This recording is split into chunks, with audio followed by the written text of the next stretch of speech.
আচ্ছা, আমরা মনে হয় লাইভে আছি। আমার কথা কি শোনা যায়? জি ভাই, জি ভাই, ভালোভাবে শোনা যাচ্ছে। আচ্ছা, আসসালামু আলাইকুম। স্বাগত করছি আমাদের আজকের এই টেলকাস্ট এপিসোড 1-এ। তো এই এপিসোডটা মূলত হচ্ছে এইচএসসি 24 এবং এইচএসসি 25 ব্যাচকে টার্গেট করে বানানো। পডকাস্টে আসলে মূল উদ্দেশ্য কোনো মানে শিক্ষামূলক কিছু তো থাকবেই, তার সাথে মনে করো আমরা এখানে কিছু সময় আড্ডা দিব। তোমরা যারা এইচএসসি শিক্ষার্থী যারা আছো তারা আমাদের সাথে থাকবা এবং আশা করি এখান থেকে তোমরা বেশ কিছু বিষয় উপলব্ধি করবা এবং বেশ কিছু বিষয় উপকৃত হবা ইনশাল্লাহ। তো আমাদের আজকে আমি হোস্ট হিসেবে এই পডকাস্ট আয়োজন করছি। আমি আগে আমার নিজের পরিচয়টা দিয়ে নিচ্ছি। আমার নাম মশিউর রহমান। আমি পড়াশোনা করছি বাংলাদেশ প্রকৌশল বিশ্ববিদ্যালয় আইপি ডিপার্টমেন্টে। আর আমার সাথে যে গেস্ট আছে আহ মুসা, পরিচয় দাও তোমার। আসসালামু আলাইকুম, আমি ইয়াসিন আরাফাত মুসা। আমি আইপি ডিপার্টমেন্টে আছি। বাংলাদেশ প্রকৌশল বিশ্ববিদ্যালয় এই বছর চান্স পেয়েছি 23-24 শিক্ষাবর্ষে। ওকে, তো আমার প্রোফাইলে যারা আছে এরা তো আমাকে চিনোই। বাকি যারা হচ্ছে আমাকে পার্সোনালি চিনো তাদেরকে আর পরিচয় করানোর কিছু নাই। আর বাদ বাকি হচ্ছে মুসার আরেকটা পরিচয় হচ্ছে ও আমার এলাকার ছোট ভাই। আমরা একই স্কুলে একসময় পড়াশোনা করতাম। তো এরপর হচ্ছে কলেজ ভিন্ন ছিল, এরপর ভাগ্যক্রমে আল্লাহ তাআলা চাইছে বিধায় আমরা এখন একই বিশ্ববিদ্যালয় এবং একই ডিপার্টমেন্টে পড়ার সৌভাগ্য হইলো। আচ্ছা মুসা, আমি বিষয়টা হচ্ছে যে ফিলিংসটা কিরকম এখন, যে এখন তো মানুষের একটা ড্রিম থাকে না যে ছোটবেলা থেকে বইটা পড়বো বা মেডিকেলে পড়বো, তো নিজের ড্রিমটা যে এখন মানে পূরণ হইলো, তো এই মুহূর্তে নিজেকে নিজেকে নিজের কাছে কি মনে হইতেছে? আমার স্বপ্নটা ফিল আপ করতে পারছি, নিজের ফিলিংসটা কিরকম যদি একটু বলতি আমাদের। আসলে ভাইয়া, চান্স পাওয়া ব্যাপারটা যে মানে কতটা যে খুশি বা কতটা যে নিজের প্রতি যে নিজের যে আত্মবিশ্বাসটা যে কতটা বেড়ে উঠছে চান্সটা পাওয়ার পর, এটা আসলে ভাইয়া চান্স পাওয়ার আগে বোঝা যায় নাই। কারণ অনেকে কোচিং করছে আমাদের সাথে, আমার চিনা জানা। আমি উদ্বাসে ছিলাম, তো তো যখন পরীক্ষা দিতে যাইতাম অনেকে পরীক্ষা দিতাম। আমার পাশে বসে যে ছেলেটা পরীক্ষা দিতে, ও যে চান্স পাবে কি পাবে না, বা আমি যে পাবো কি পাবো না, এটা কখনো বুঝাই যায় নাই। তো আল্লাহর কাছে লক্ষ কোটি গুণ শুকরিয়া যে অনেক দূর আগে আসছি আল্লাহর রহমতে। তারপর আমি যখন ভাই কলেজে ছিলাম না প্রথমে, তো তখন থেকে এই স্যারদের কাছে ভালো ইন্সপায়ার হইছি। স্যারদের তো যে যে বুয়েট নামে যে একটা বিশ্ববিদ্যালয় আছে, তখন থেকে আর কি টুকটাক শুনতাম স্যাররা বলতো যে বাংলাদেশে মানে বুয়েটের উপরে ইঞ্জিনিয়ারিং দিক থেকে আর কোনো বিশ্ববিদ্যালয় নেই। তো এখানে পড়তে পারলে যে অনেক ভালো সৌভাগ্য, এখানে সবার পড়ার সৌভাগ্য হয় না। তো ওই থেকে আর কি টুকটাক ধারণা পাইছিলাম স্যারদের কাছ থেকে কলেজ ওঠার পর, যে বুয়েটে পড়তে হবে ইনশাল্লাহ, এরকম একটা। আচ্ছা, এরকম আমরা হয় না যে ছোটবেলায় এম ইন লাইফ লিখতাম, তাকে আমি নিজের ক্ষেত্রে যেটা বলতে পারি যে আমি কখনো কিন্তু লিখি না যে my aim in life is to be an engineer. যেটা লিখতাম সবসময় মানুষজন যেটা লিখতো আর কি, ডক্টর অথবা টিচার। তার আমিও পিছনে বড় সবসময় মানে ডক্টর লিখতাম, মানুষের সেবা করব। হ্যাঁ, তো আসলে ইন্টারভিউ ওঠার ওইটা আর পর, কি মানে বায়োলজি বই দেখার পর আর এই ডাক্তার হওয়ার স্বপ্নটা সঠিক উনি গড়ে উঠতে পারেনি, কারণ বায়োলজি অনেক হ্যাঁ, কঠিন লাগতো প্রথম থেকেই। মানে বিষয়টা ছিল এরকম যে আসলে বায়োলজিটা অনেক পরে, মানে ইনিশিয়ালি যেটা আসলে সমস্যা ছিল যে আমাদের যেসব প্যারাগ্রাফ আমরা লিখতাম ওই ক্ষেত্রে তো আসলে ডাক্তার হওয়ার পিছনে একটা কারণ ছিল যে না, দেশের সেবা করবো বা মানুষের গ্রামগঞ্জে যারা আছে ওদের ফ্রি চিকিৎসা দিব, বা টিচার হব আমি, মানুষকে মূল্যবোধ শিখাবো এরকম। বাট ইঞ্জিনিয়ার হওয়ার মতো যে কারণটা লাগে ওইটা আসলে কিন্তু আমাদের ওই বয়সে কিন্তু আসলে হয় নাই। বিশেষ করে আমরা যেই সমস্ত এরিয়া থেকে পড়াশোনা করে আসছি, একটা বলতে বলতে পারি জি যে ভাইয়া। একটা অজপাড়াগা না হলেও মোটামুটি ওই সময় কিন্তু এটা অজপাড়াগার মতোই ছিল, যদি এখন অনেকটা মডার্ন হয়েছে।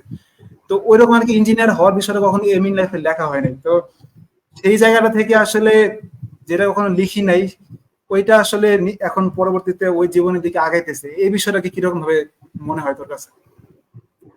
আসলে ভাইয়া, মানুষ মনে করেন চিন্তাতে অনেক কিছু আসে, যে আমি চিন্তা করতে গেলে মনে হয় এটা করব, এটার পর ওটা করব। তো দেখা যায় বাস্তবতার সাথে অনেকটা ভাইয়া মিলে না মানুষের চিন্তাধারা। তো যখন আমরা এই যে যখন আমি ইন্টার পড়া শুরু করি, তখন আসলে বুঝতে পারছি যে যে শুয়ে শুয়ে বসে বসে যখন চিন্তা করতাম এরকম করব ওরকম করব, কিন্তু যখন বাস্তবতার সাথে মিশতে পারছি তখন আর কি বোঝা যাচ্ছিল না যে বাস্তবতাটা অনেক কঠিন ভাইয়া। কারণ অনেক প্রতিযোগিতা বর্তমানে, সবাই আর কি বেশি প্রতিযোগিতা আছে, তার মধ্যে নিজের অস্তিত্ব ধরে রাখা অনেক কঠিন। তো দেখা যায় যে নিজের একটা প্রফেশন এটা যে ভালোভাবে চুজ করা না যায়, তাহলে দেখা যায় যে অস্তিত্বই টিকবে না একদম। কারণ আমি আমার প্রথম থেকে প্রিপেয়ার ছিলাম যে না ইনশাল্লাহ ইঞ্জিনিয়ারিং এর জন্য পড়বো। তো দেখা যায় লাস্টে গিয়ে যদি এমন হইতো যে না বাসা থেকে বলছে বা নিজের পছন্দ কেউ মানতেছে না যে না ডাক্তারি পড়বো, এই জন্য দেখা যায় মেডিকেলের কোচিং দেখা যাইতো যে হয়তোবা কোথাও হয়নি বা অন্যরকম কিছু হইতে পারতো। তো এই জন্য মানে নিজের প্রতি একটা আত্মবিশ্বাস রাইখেই আসলে মানে ইঞ্জিনিয়ারিং আসা যে না ভালো কিছু করা যাবে সম্ভবত ইনশাল্লাহ।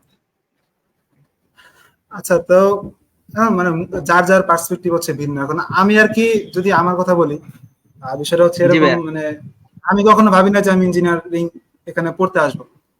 তো এটা আসলে আমি তোকে একটু আগে প্রশ্ন করতাম, তুই অলরেডি অ্যান্সার দিয়ে ফেলছিস যে আর কি মানুষের হয় না যে যারা এখন এইচএসসি 25 ব্যাচ ফার্স্ট ইয়ারে আছে, তো তাদের ক্ষেত্রে জি ভাইয়া। একটা বিষয় মানে আমি আর কি রিলেট করতে পারি এটা নিয়ে যে আমি আসলে কখন বুঝতে পারছি যে আমার লাইফের গোল হচ্ছে এটা। মানে অনেকে আছে যে শুরু থেকে সেট করে রাখে যে আমি এটা হবো, ডাক্তার হবো, ইঞ্জিনিয়ার হবো, আমি ব্যবসায়ী হবো, বা আমি ঢাকা বিশ্ববিদ্যালয়ে পড়াশোনা করে বিদেশে চলে যাবো, এরকম একটা গোল কিন্তু থাকে। তো আসলে জি আমার আর ভাইয়া। কি ওইরকম সেন্সটা ছিল না যে আমি সেক্ষেত্রে কি নিয়ে পড়াশোনা করবো। এই জন্য বেশ কয়েকবার ভোগান্তি হয়েছে আমার এই অপশনাল সাবজেক্ট নিয়ে, বারবার চেঞ্জ করা, একবার ম্যাথ, হায়ার ম্যাথ, আর একবার বায়োলজি, এরকম বিভিন্ন সমস্যা মানে পড়া হয়েছে এক্ষেত্রে। তো সবচেয়ে বড় কথা হচ্ছে যে মানে তোর তুই যখন ফার্স্ট ইয়ারে ছিলি, টু বি অনেস্ট, জি যখন ভাইয়া। ফার্স্ট ইয়ারে ছিলি তখন কি মানে কখনো মনে হয়েছে যে আমি আসলে এখন ফার্স্ট ইয়ারে আছে, আমার এখন থেকে অ্যাডমিশন টেস্টের চিন্তা ভাবনা নিয়ে আগানো উচিত? টু বি অনেস্ট, মানে এটা কি কখনো মনে হয়েছে যে আমি এখন সামনে হচ্ছে আমার গোল এইটা, বা আমি একটা গোল সেট করছি ওই অনুযায়ী আমি আগাবো, এটা কি মনে হয়েছে কিনা তোর? মনে হয়েছে বলতে কি ভাইয়া, আমি আমার যখন আমি একটা কথা, অনেক কথাই চলে আসে আমি বলি ভাই শুরু থেকে। তো যখন নর্ডাম কলেজ আপনি তো ছিলেন, তো আমি নর্ডাম কলেজের জন্য উদ্বাসে কোচিং করছিলাম, কিছুদিন পড়ছিলাম, ভাবছিলাম যে নর্ডাম কলেজে পড়বো। কারণ মোটামুটি যারা আর কি আছে, যারা এসি পরীক্ষা দেয় সবারই তো একটা স্বপ্ন থাকে যে নর্ডাম কলেজে পড়বো, কারণ এটা অনেক ভালো কলেজ, এটা সবাই জানে। তো আমারও স্বপ্ন ছিল যে আমি নর্ডাম কলেজে পড়ালেখা করব। তো দেখা গেছিল যে আমি নর্ডাম কলেজের রিটেন পর্যন্ত হইছিল, পরবর্তীতে ভাইবা হয় নাই। তো এই কারণে খুবই ভেঙে পড়ছিলাম প্রথমত। আর দ্বিতীয়ত আমার এসি পরীক্ষার মার্ক প্রচন্ড কম ছিল, কারণ এই জন্য যে ভালো একটা কলেজ আসবে না আমি এটা বুঝতে পারতেছিলাম। তো দেখা গেছিল কি ভাইয়া, তো ওই যে দুইটা কষ্ট, এক ভালো কলেজ আসে নাই অতপর, তো দেখা গেল এই যে নর্ডাম কলেজ থেকে বাদ পেয়ে গেলাম, তারপর হচ্ছে আবার ভালো কোনো কলেজ আসে নাই, প্রথম প্রথম চয়েসে তো কলেজই আসে নাই। তো এই ২ টা মানে প্রচন্ড ভাবে আরকি কষ্ট পাইছিলাম। কোনো চিন্তাও করতে পারতেছিলাম না। তখন থেকে আরকি এক বুয়েটের এক ভাইয়ের সাথে আমার কথা হইছিল। তো তখন থেকে আরকি একটু ধারণা দিছিল আরকি যে না, যদি ভালো কিছু করতে হয়, বুয়েটে পড়তে হয়, তাহলে ১ম থেকেই একটু চেষ্টা করতে হবে। ওই আরকি হালকা পাতলা একটু মাথায় ধারণা নিছিলাম আরকি যে অ্যাডমিশন যদি পড়ি তাহলে একটু আগে থেকেই জানতে হবে আরকি। আচ্ছা, মানে এক্ষেত্রে আমি একটা জিনিস বলে রাখি যারা এখনো কলেজে উঠে নাই তাদের জন্য বলবো যে কলেজ আসলে কোনো ফ্যাক্টর না। তুমি আসলে মুসাকে দেখলা যে আহ, ও কিন্তু আসলে মানে মানুষের একটা স্বপ্ন থাকে যে এনডিসি তে পড়াশোনা করবে, এবং এনডিসি তে চান্স না পেলে মনে করে যে সবকিছু শেষ। এটা আসলে মিথ্যা কথা। মানে কলেজ তুমি আসলে যে কোনোটা করলে বা তোমার আসলে পড়াশোনাটা আসলে নিজের মধ্যে, আলটিমেট গোলটা হচ্ছে তোমার ইউনিভার্সিটিতে তুমি কতটুকু নিজের মেধাকে কাজে লাগাতে পারতেছো, তো সেই অনুযায়ী আগানো। এখন তুমি যেই কলেজে পড়ো না কেন, তুমি যদি গ্রামের কোনো কলেজ থেকে আসো, এটা আসতেই পারে। এটা আসলে না আসাটা কোনো মানে মানে আসা যাবে না এরকম কোনো কিছু না। আমাদের অনেক ফ্রেন্ড আছে যারা মনে করো যে ঢাকার বাইরে থেকে আসছে। তো জি ভাই, আমার যেটা হয় যখন যে অনেক নর্ডামে সময় ভাইবার রেজাল্টটা দেখলাম, হ্যাঁ বুঝছেন, তখন দেখলাম যে আমার রোল আসে নাই, তখন প্রচন্ড ভেঙে পড়ছি, ভাবছি বুয়েট স্বপ্ন শেষ বা ভালো কোথাও আর চান্স পাওয়া হবে না। কারণ যেহেতু প্রথমেই ধাক্কাটা খেলাম, এই ধাক্কা থেকে মনে করেন ভাইয়া মানে অনেক শিক্ষণীয়, মানুষের জীবনে এরকম ধাক্কা দরকার আছে ভাই, আমি মনে করি। না, কারণ কিছু কিছু কিছু দরকার আছে। তবে তবে না, হ্যাঁ, ধাক্কা খাইলেও ভালো, না খাইলেও ভালো। অনেকে আছে ধাক্কার সাথে একেবারে নিজের সর্বস্ব উঠে দেয়, না, এটা আসলে ঠিক না। মানে বিষয়টা হচ্ছে যে তোমাকে ইন্ডিস একটা পরিবেশ দিবে, সেই পরিবেশ যদি তুমি অন্য যে কোনো কলেজ থেকে তৈরি করে নিতে পারো, সেটা আসলে এরা তোমার ক্রেডিট। এরা আসলে কোনো কিছুই আহ মানে কাকতেলে হয়ে চলে আসছে, বিষয়টা এরকম না। ঠিক আছে, পড়াশোনা নিজের মধ্যে। তো এটা আসলে যারা এখনো কলেজে ভর্তি হয় নাই বা সামনে হবে, তাদের জন্য এটাই পরামর্শ যে তোমার যদি ড্রিম কলেজ এনডিসি হয়ে থাকে বা সেন্ট জোসেফ হয়ে থাকে, বা তুমি যদি মেয়ে স্টুডেন্ট হও, তোমার যদি হলি ক্রস হয়ে থাকে, তো হইলে ভালো, আর না হলে কোনো সমস্যা নেই। না হলে তুমি অন্য যে কোনো কলেজ থেকে পরবর্তীতে অ্যাডমিশনে ক্র্যাক করতে পারো। আচ্ছা, আরেকটা বিষয় হচ্ছে যে এই যে আমরা যারা তোরা তোদের ব্যাচে যারা বুয়েটে এবার চান্স পাইছিস, তো বেশিরভাগ ক্ষেত্রে এমন হয় যে মানে ফ্যামিলির একটা ইচ্ছা থাকে যে আমার ছেলে, মানে আব্বা আম্মুর ইচ্ছা থাকে যে আমার ছেলে এইটা হবে। মানে বিশেষ করে যদি আমার কথা বলি, মানে আমার আব্বা আম্মুর ইচ্ছা ছিল আমি ডাক্তার হই, কিন্তু একটা বিষয় হচ্ছে যে আমার ডাক্তারি পড়ার কোনো ইচ্ছা নাই, এটা হচ্ছে ভিন্ন আলোচনা, এটা পরে বলবো। বাট যেহেতু বাবা মার ইচ্ছা ছিল ডাক্তার হই, বাট আমার নিজের ইচ্ছা হচ্ছে আমি অন্য লাইনে যাব। তো সেই ক্ষেত্রে মানে ফ্যামিলির সাপোর্ট প্লাস ফ্যামিলির লোকদের এই যে মানে চাওয়ার যে ভিন্নতা জায়গাটা, সেটা কিরকম হ্যান্ডেল করছিস তুই? মানে তোর ক্ষেত্রে কি এরকম হয়েছিল কিনা যে না তোর বাবা মা যেটা চায় তুই সেটাই হয়েছিস, বা তোর বাবা মার একটা ভিন্ন চাওয়া ছিল এক্ষেত্রে? মানে বাবা মার আগে থেকেই ইচ্ছা ছিল যে বুয়েটে পড়বো, কেননা আমার আব্বু তো ভাইয়া বুঝছেন ভাই, আমার আব্বু ওই কারণ সব সময় মানে বিভিন্ন চাকরি বা সবকিছু ভেরিফিকেশন করতো, তো বা মোটামুটি বিভিন্ন জায়গায় চলাফেরা করতো। তো শুনছে যে বুয়েট অনেক ভালো, যে বুয়েটের মতো বিশ্ববিদ্যালয় বাংলাদেশে আর ২ টা নাই। যে ইঞ্জিনিয়ারিং এখান থেকে পড়ে যে কেউ মানে পড়তে অনেক ভালো। যেটা মানে এরকম আরকি আব্বু সবসময় বলতো বাসায় আমাকে, মানে ডিরেক্টলি তো বলতো না যে তুমি বুয়েটে পড়বা। মানে ইনডিরেক্টলি আরকি বুঝাইতো যে বুয়েট অনেক ভালো, এখানে পড়তে যদি পারো অনেক ভালো হবে। তারপর আম্মু বলতো সবসময়, মানে এই যে বুঝাইতে চাইতো যে বাবা দেখো ইনশাআল্লাহ বুয়েটে চান্সটা পাও কিনা। তো এইজন্য আব্বু-আম্মু চাইছিল যে আল্লাহর রহমতে আমি বুয়েটে চান্সটা পাই। তারপর আলহামদুলিল্লাহ তো পাইলাম। মানে আব্বু-আম্মু যাক অনেক সাপোর্ট আলহামদুলিল্লাহ। দিছে ভাইয়া। তারপর মানে অনেক সবসময় আব্বু-আম্মু আমাকে আরকি সবসময় সাপোর্ট দিছে, সবসময় হেল্প করছে প্রত্যেকটা কাজে। যখন ১ম যখন ভাই মিস্টের একটা রেজাল্ট দিল বুঝছেন ভাইয়া? তো ১ম হ্যাঁ। মিস্টের পরীক্ষা দিলাম, তো তারপর ধরেন বুয়েটে রিটেন এর কয়দিন আগে দিছিল। যখন ১ম কলে ডাক পাইনি আমি আরকি। তো তখন দেখা যায় আম্মুরে বললাম, পরে আম্মু বলে কি বুয়েটে ইনশাআল্লাহ হবে, তো এইজন্যই মিস্টার আসে নাই। তো এরকম অনেক কথাই বলতো যেগুলো আরকি নিজেকে খুবই ইন্সপায়ার লাগছে, আর সাহস পাইছিলাম ভালোই যে না আল্লাহর রহমতে ভালো কিছু হবে ইনশাআল্লাহ। আসলে আসলে মানে ফ্যামিলি সাপোর্টটা এখানে খুব বেশি জরুরি। মানে অনেকে আমরা খুব বিরক্ত হয়ে যায় না, বাবা মা এরা চাইতেছে না, এটা আসলে বিরক্ত হওয়ার কি কিছু নাই। গার্ডিয়ানরা আসলে কারো খারাপ চায় না, বাবা মা আসলে জি আমাদের ভাই। সব ভালোটাই চায়। ওনারা হয়তোবা ওনাদের দৃষ্টিভঙ্গি থেকে হয়তোবা জিনিসটাকে ভালো বলতেছে, অথবা তারা একরকম চিন্তা করতেছে বা আমরা একরকম চিন্তা করতেছি, দুজনে কিন্তু দুজনের জায়গা থেকে ঠিক। মানে এর নিয়ে কোনো সন্দেহ নেই, কিন্তু তাদের কিন্তু গুরুত্বটা দিতে হবে। তারা কিন্তু আমাদের চাইতে দুনিয়াটা বেশি দেখছে, এটা কিন্তু মানতে হবে।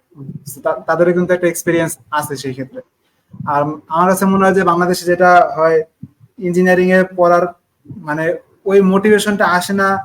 তার কারণ হচ্ছে যে বাংলাদেশের চাকরির যে বাজারটা আমরা বলি, সেখানে দেশে ইঞ্জিনিয়ারিং সেক্টরটা ওই রকম ভাবে সলভেন্ট না আসলে। তবে চাইলে সবকিছু করা সম্ভব, ভালো কিছু যদি হয় সব দিক থেকে হওয়া সম্ভব। তো এটা নিয়ে আসলে কোনো সমস্যা নাই।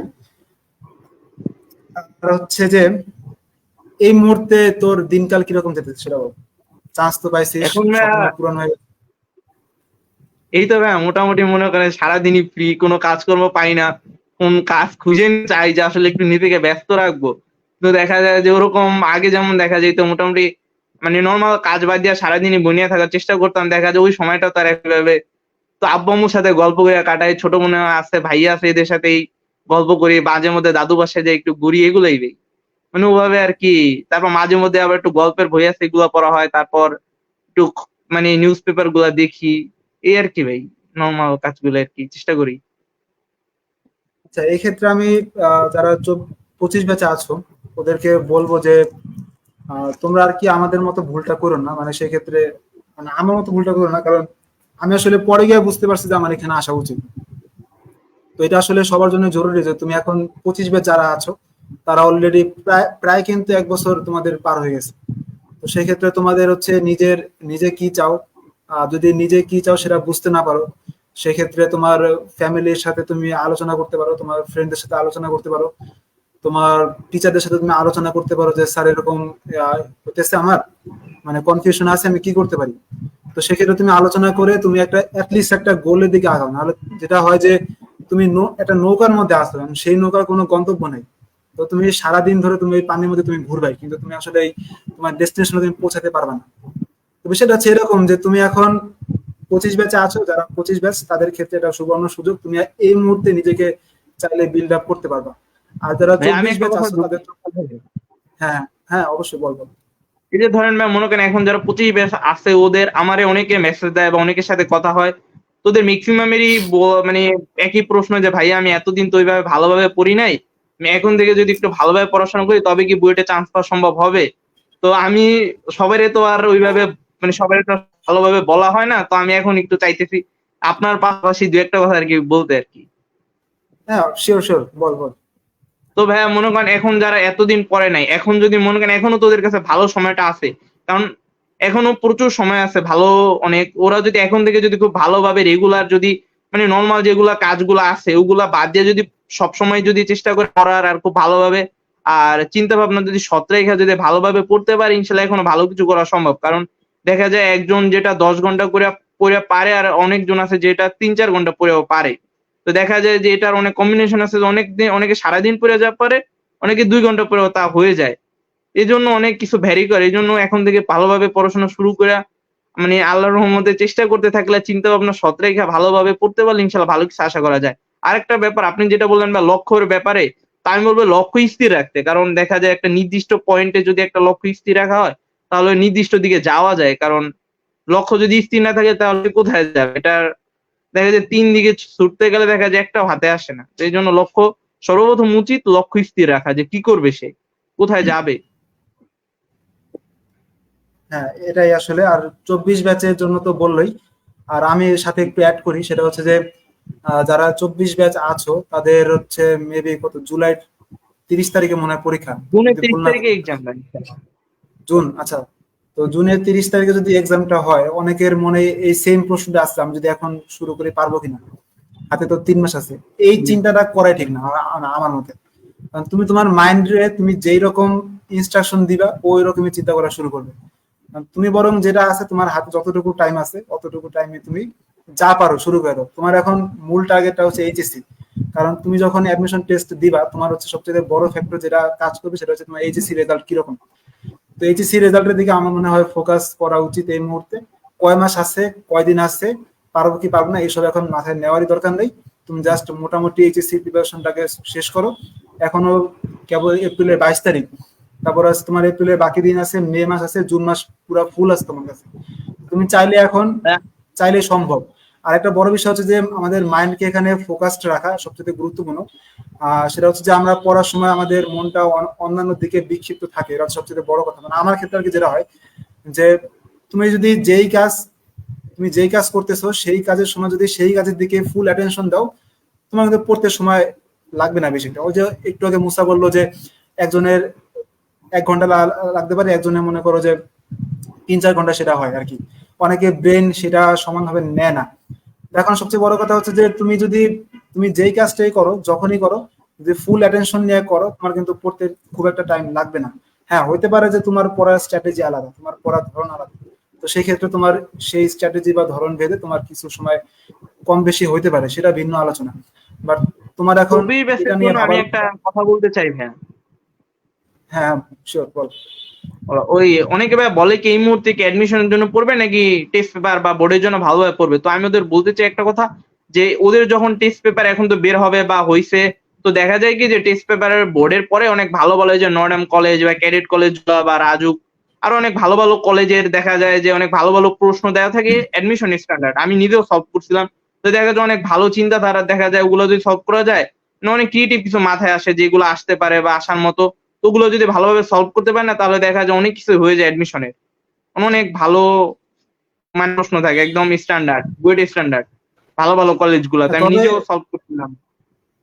হ্যাঁ, তবে এই মুহূর্তে যেহেতু এখন টাইমটা শর্ট আছে, ওই এইচএসসি দিকে ফোকাস করাটা উচিত সবচেয়ে গুরুত্বপূর্ণ যেটা। এরপরে হচ্ছে আমরা যদি টেস্ট সময় পাই পেপারে তো তাহলে বিভিন্ন আর কি। কলেজের। হ্যাঁ, ঠিক আছে, তোর কথা ঠিক আছে একদমই। মানে এখন তো আসলে টেস্ট পেপার সলভ করার কোনো বিকল্প কোনো কিছু নাই। আর টেস্ট পেপার সলভ করতে গেলে আমরা যেটা করি যে বোর্ডের বিগত বছরের মোটামুটি 10, যদি 23 থেকে শুরু করি, তো 23 থেকে একেবারে মোটামুটি 13 পর্যন্ত করলো বা 15 পর্যন্ত করলে কিন্তু এনাফ। এরপর হয় যে ঢাকা ঢাকা শহরে বিভিন্ন কলেজ আছে, ভালো ভালো কলেজ যেগুলো আছে, তো ওইগুলার প্রশ্ন অনেক সময় বোর্ডে দিয়ে দেয়। আমার মনে আছে যে আমাদের সময় ভিকারুনেসে একটা প্রশ্ন একবার হুবহু দিয়ে দিয়েছিল। তো এইবারও খুব হিউজ চান্স আছে যে 2022 সালের যে প্রশ্নটা আছে সেটা আসার সম্ভাবনা খুব বেশি। এবং আমার মনে হয় যে ঢাকার যেসব মানে ঢাকার বড় বড় মানে নামি দামি যেসব কলেজগুলো আছে, প্লাস হচ্ছে যে দেশের বিভিন্ন অঞ্চলে সরকারি যে কলেজগুলো আছে এবং জেলা স্কুল অ্যান্ড কলেজ আছে না, ওইগুলার প্রশ্নগুলা হচ্ছে আসার সম্ভাবনা সবচেয়ে বেশি। ঠিক আছে, তো সেগুলো যদি একটু মোটামুটি প্র্যাকটিস করা যায় তাহলে আশা করা যায় এইচএসসি টা ভালো হবে। তো ঠিক আছে, আমরা হচ্ছে এইচএসসি 24 ব্যাচ নিয়ে অনেক কথাই বললাম। এখন হচ্ছে যারা 25 ব্যাচ, মূলত ফোকাসটা হচ্ছে ওদের জন্য, যে কারণ জি ভাই। যার সময় অলরেডি শেষ হবার পথে, তার মনে করে এখন এই শুরু করে দেওয়ার কোনো বিকল্প নেই। আর যারা এখনো সময় আছে, যারা 25 ব্যাচ ভাবতেছো যে এখন গায়ে হাওয়া লাগে ঘুরে বেড়াচ্ছি, কলেজে উঠছি, ঠিক আছে, সমস্যা নেই, অনেক টাইম আছে, অ্যাডমিশনের 3 মাসে করে কোপায় দিব, এই সমস্ত চিন্তা ভাবনা থেকে বাদ দাও। তোমার অনেকে হচ্ছে যারা ভাইয়া পারে লক্ষ্য তারা, স্থির করতে পারে না এখনো, কি করবে না করবে ডিসিশন নিতে পারে নাই তাদের জন্য। ওই তো সেটাই বললাম যে তুমি এখন যেই 25 বার যারা আছো তারা এখন থেকে শুরু করে দাও। কারণ তুমি চিন্তা করো যে তুমি যখন মনে করবা যে আমার হাতে সময় আছে, তো তোমার হাতে সময়টা ওইভাবে শেষ হবে। সময়টা আসলে ইউটিলাইজ করাটা খুব গুরুত্বপূর্ণ। এখন এই ক্ষেত্রে সবচেয়ে বড় বিষয়টা হচ্ছে প্রিপারেশনটা শুরু থেকে কিভাবে নিব। মুসা তোর এক্সপিরিয়েন্সটা শেয়ার কর, তারপর হচ্ছে আমি আমার এক্সপিরিয়েন্স ইনশাল্লাহ শেয়ার করব। যে আমি এইচএসসি 25 ব্যাচ, যদি আমি এইচএসসি 25 ব্যাচ করে মুসার কাছে প্রশ্ন করতেছি যে ভাইয়া আমি এইচএসসি 25 ব্যাচ, আমাদের সামনে এই পরীক্ষা আছে, এখন আপনি আমার পরামর্শ দেন যে আমি কেমনে এখন থেকে পড়লে আমি বুয়েটে একটা চান্স পাবো, অথবা আমি মেডিকেল বা বিভিন্ন পাবলিক বিশ্ববিদ্যালয়ে আমি চান্স পাইতে পারি, আমাকে এখন পরামর্শ দেন। প্রথমত হচ্ছে কি আমি প্রত্যেকটা অধ্যায়ে, আমি ফিজিক্সের জন্য যদি বলি, আমি প্রথমে ফিজিক্স অধ্যায় বইটা হাতে নিব, হাতে নিয়ে আগে একটা খাতায় নোট করব যে আমি ওই ফিজিক্স বই ফার্স্ট পেপারে কতটুকু পড়ছি, কতটুকু বাকি আছে, আর যতটুকু পড়ছি অতটুকুর মধ্যে যে আমার অ্যাডমিশন লেভেলের কিছু হয়েছে নাকি শুধু বোর্ডের জন্যই পড়ছি, প্রথমত আমি এই টপিকটা নোট করব। আর ফিজিক্সের জন্য যদি বলি যে ফিজিক্সের ওই স্যারের সাথে কন্ট্যাক্ট করব এই নোট করার পরে, যে স্যার আমার তো পরীক্ষার এরকম এরকম সময় আছে আর আমার স্বপ্ন ইনশাআল্লাহ বইটা পড়ার, তো আমি এরকম এই ফার্স্ট পেপার আর সেকেন্ড পেপারে এই অধ্যায় এইভাবে পড়ছি, আমি এই সৃজনশীল গুলা পারি বা আমি এই টপিক গুলা পারি আর এইভাবে পারি। ও তো স্যারের সাথে একটু করে দেখবো যে স্যার প্রথমত কি বলে, আর স্যারের থেকে যদি পরামর্শ নেওয়া হয় যে না স্যার আমাকে শেষ করে দিতে পারবে বা এতদিন লাগতে পারে, যদি আমি এভাবে পড়ি স্যারকে আমার পড়ার স্ট্র্যাটেজি বলবো যে আমি রেগুলার এইভাবে পড়তে পারবো। এই প্রথমত ফিজিক্স এ পড়বা। দ্বিতীয়ত যে অ্যাডমিশনের জন্য তো সবাই বুয়েটের ভাইয়ারা যে প্রচলিত এটা সবাই জানে, তো তাদের একটা ভাইয়ের সাথে একটু যোগাযোগ করবো যে ভাইয়া আমি তো এইভাবে এই পর্যন্ত ফিজিক্সটা এইভাবে পড়ছি, তো আমার ল্যাকিংসটা এতগুলো অধ্যায় আছে এইভাবে আছে, তো আমি যদি বিগত 3 মাস যদি টানা ফিজিক্সটা এইভাবে পড়ি তাহলে কি শেষ করতে পারবো? কারণ ভাই অ্যাডমিশনে ক্লাস নেয়, তার একটা ক্লাসে অধ্যায়টা একটা অ্যাডমিশনে একটা ক্লাস শেষ করা যায়, ভেক্টর এক ক্লাসে শেষ করাইছিল, তো ভাইয়া অনেক ভালো জানে যে কিভাবে কি করতে পারবো, তো তাদের সাথে পরামর্শ করবো ফিজিক্স এর ব্যাপারে। তো ম্যাথটাও আর কি এইভাবে, ম্যাথটা দেখা যায় কি ভাইয়া যে যত বেশি প্র্যাকটিস করবে তার মাথায় তত বেশি আর কি খেলবে। তো আমি বুয়েটের একটা কথা বলি, বুয়েটে ম্যাট্রিক্স থেকে একটা ম্যাথ হুবহু চলে আসছে ভাই, একদম মুখস্থ নির্ণয়কের, তারপর সরলরেখা থেকে একটা ম্যাথ একদম হুবহু চলে আসছে ভাই, তারপর ওই স্থিতিবিদের একটা ম্যাথ আসছিল, ওইটাও ভাই মোটামুটি একদম বই থেকে চলে আসছে। তো এরকম দেখা যায় কিছু কিছু জিনিস আছে একদম হুবহু একদম উঠে চলে আসে একদম বই থেকে, যার যত প্র্যাকটিস বেশি থাকবে সে তত বেশি পারবে। তবে এখন থেকে যদি শুরু করা যায়, তবে যদি সে ভালোভাবে পড়তে পারে, মানে নরমাল যে কাজগুলো আছে রেগুলার করে, ওইসব কাজ বাদ দিয়ে যদি বাকি সময়টা খুব ভালোভাবে বইয়ের পিছনে দিতে পারে ইনশাল্লাহ ভালো কিছু হবে। আর বেশি বেশি একটু দোয়া করলে আল্লাহর কাছে, তাইলে তো আরো ভালোভাবে আগে যেতে পারবে, এটা তো না বলা যায়। আর কেমিস্ট্রি ব্যাপারটা দেখা যায় কি ভাই একটু মুখস্থর বেশি করা লাগে, তো তো এই টপিকটা অনেকের কাছে একটু ঝামেলা লাগে কেমিস্ট্রিটা, যে এতগুলা মুখস্থ এত বিক্রিয়া এটা কিভাবে পড়বো। তো দেখা যায় যে আমি তাদের বলবো যে অর্গানিকটা তারা একটু স্কিপ করুক আপাতত, আপাতত যে বাকি অধ্যায়গুলো যেগুলো আছে না, যে যেমন রাসায়নিক পরিবর্তন, তারপর হচ্ছে মৌলের পর্যাবৃত্ত ধর্ম, তারপর পরিবেশ রসায়ন, তড়িৎ রসায়ন, তারপর যে অধ্যায়গুলো আছে অর্গানিক বাদ দিয়ে ওই অধ্যায়গুলো খুব দ্রুত ভালোভাবে, অনেক অনলাইনেও দেখা যায় অনেক ভালো ভালো প্ল্যাটফর্মে ক্লাস থাকে বা অনেক টিচার থাকে, তাদের সাথে পরামর্শ করে এগুলা খুব ভালোভাবে শেষ করে শেষে অর্গানিকটা ধরা উচিত। কেননা অর্গানিকটা একটু হার্ড ক্যাটাগরি, তো এটা যদি প্রথমেই ধরতে যায় তখনই তো যদি মাথা আউলে যায় যে না এত কঠিন, শুরুতেই যদি এত কঠিন দিয়ে ধরি তাহলে সামনে কি আছে, তো এরকম চিন্তা ভাবনা থাকতে পারে। তো আমি বলবো যে ওই অর্গানিকটা স্কিপ করে বাকি অধ্যায়গুলা দেখা যায় একটু খুব দ্রুত ভালোভাবে, বড় ভালো কোনো টিচার বা যদি কোনো ভাই বা অনলাইন যদি পারো তাহলে তো অনেক ভালো, ভালোভাবে শেষ করে তারপর শেষে অর্গানিকটা ধরে ভালোভাবে শেষ করে ইনশাল্লাহ তাহলে ভালো কিছু আশা করা যায়। আর যেহেতু যদি একদমই কিছু না পড়া থাকে এই পর্যন্ত, যে একদমই কলেজ দুইটা ঘুরছো, তাহলে আপাতত অ্যাডমিশনের জন্য কিছু পড়ার দরকার নেই, বোর্ডের জন্য ভালোভাবে পড়ো। কারণ বুয়েটের ফর্ম উঠাইতে হইলে একটা নাম্বার লাগে, একটা যোগ্যতা লাগে, এটা তো সবারই ভালোভাবে জানা আছে। তো এটা তো মানে ফিল আপ করতে হবে। তো ফিল আপ করার জন্য দেখা গেল অনেক ভালোভাবে অ্যাডমিশনের জন্য পড়লা, অনেক কিছু করলা, দেখা গেল বুয়েটের ফর্মই উঠাইতে পারলা না। তখন তখন তো আরো বেশি ঝামেলা হবে। তো এইজন্য আমি বলব যে যদি 25 ব্যাচের একদমই কারো পড়া না হয়, যে হালকা পাতলা হইছে, উপরে, উপরে ওই গভীরে কিছু পড়ো নাই, তাহলে আপাতত এখন বোর্ডের জন্যই পড়ো ইনশাআল্লাহ। প্রত্যেকটা বেসিক ভালোভাবে নিবা। একটা ম্যাথের ৪-৫ টা টাইপ হইতে পারে। প্রত্যেকটা টাইপ গুলা জানবা, বুঝবা। আর ফিজিক্সের জন্য তোমরা গাণিতিক পদার্থবিজ্ঞানটা সহায়তা নিতে পারো। এমনি বইয়ের, বোর্ড বইয়ের পাশাপাশি আমি বলব, মানে এটা আমিও করছিলাম, যে এটা অনেক লাভ আছে। দেখা যায় এক টাইপের অনেকগুলো ম্যাথ থাকে, তো করতে গেলে ইনশাআল্লাহ হয়ে যায়। আর ম্যাথটা যে বোর্ড বইটা ফলো করবা, ওইটা ইনশাআল্লাহ খুব ভালোভাবে একটা ম্যাথই ২-৩ বার করে করবা, জানি ইনশাআল্লাহ অনেকদিন মনে থাকে। আর কেমিস্ট্রিটাও ভালোভাবে বুঝে, বুঝে পড়ো। অ্যাডমিশনের জন্য আপাতত পড়ো না। যদি একদমই কেউ না পড়া, যাদের একবার মোটামুটি হইছে বা মোটামুটি ভালো পরিমাণে কমপ্লিট হয়ে গেছে, যারা ইজিলি চাইলে অ্যাডমিশনে কিছু সলভ করতে পারবা, এরকম যাদের মনে হয় যে না আমি যেকোনো প্রশ্ন দলে সলভ করতে পারবো, এরকম যাদের ধারণা, তারা ইনশাআল্লাহ এখনই চাইলেই পাশাপাশি একটা অধ্যায় ধরে শেষ করলাম, মৌলের পর্যাবৃত্ত ধর্ম।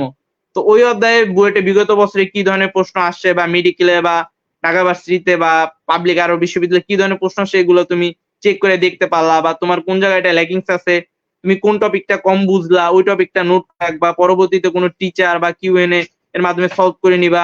মানে সবচেয়ে আরেকটা, মানে আমি বলি যেহেতু কথায় আসছে, যে সবচেয়ে বেশি দেখা যায় কি আমাদের যখন একটা প্রবলেম, ম্যাথ বা একটা ফিজিক্স বলো বা যাই বলো, আমরা একটা যখন কিছু না পারি করতে গিয়া, তখন আমরা কি করি, রেখে দেই। তো এরকম দেখা যায় প্রত্যেক অধ্যায়ে ১০ থেকে ১২টা ম্যাথ, এরকম করে অনেক দেখা যায় একটা বই ধরতে গেলে অনেক জিনিস আমরা রাইখা যায়, পরে করব, পরে করব বলে। কিন্তু তোমার যে ল্যাকিংসটা থাকবে, চেষ্টা করবে ওইটা সবসময় সলভ করার। না হলে দেখা যা পারো বুয়েট এক্সামে দেখা যায় কি তুমি যা পারো আমিও তাই পারি। এরকম জায়গায় দেখা ৫ থেকে যারা পিলি থেকে রিটেনে বসে, সবাই কিন্তু এইটা হয় যে আমি যা পারি ও তাই পারে। আমাদের মধ্যে যে র‍্যাংকিং এ ডিফারেন্স হয়, যে একটু হয় ক্যালকুলেশন, না হলে কিছু একটু এক্সট্রা জিনিসপত্র, যে যেটা আমি পারি ওইটা ৪-৫ জন পারে না। এরকম কিছু ইউনিক জিনিসপত্র একটু জানতে হবে। এই একটু টেকনিক দিয়ে একটু পড়বা ইনশাআল্লাহ, তাহলে ভালো কিছু হবে। জি ভাই। আহ, অনেক ধন্যবাদ। মুসা একটা ডিটেইল একটা ধারণা দিল। হ্যাঁ, এটা আসলে জরুরি খুব, যে চ্যাপ্টার ওয়াইজ আমার প্র্যাকটিস করা। আচ্ছা, অনেকে বলতেছে, আমার এক স্টুডেন্ট বলতেছে যে অর্গানিক পড়া বাদ দেবে। না, আসলে অর্গানিক পড়া বাদ দিতে হবে না, এটা আসলে অর্গানিকটা সাথে নিয়ে আগাইতে হবে।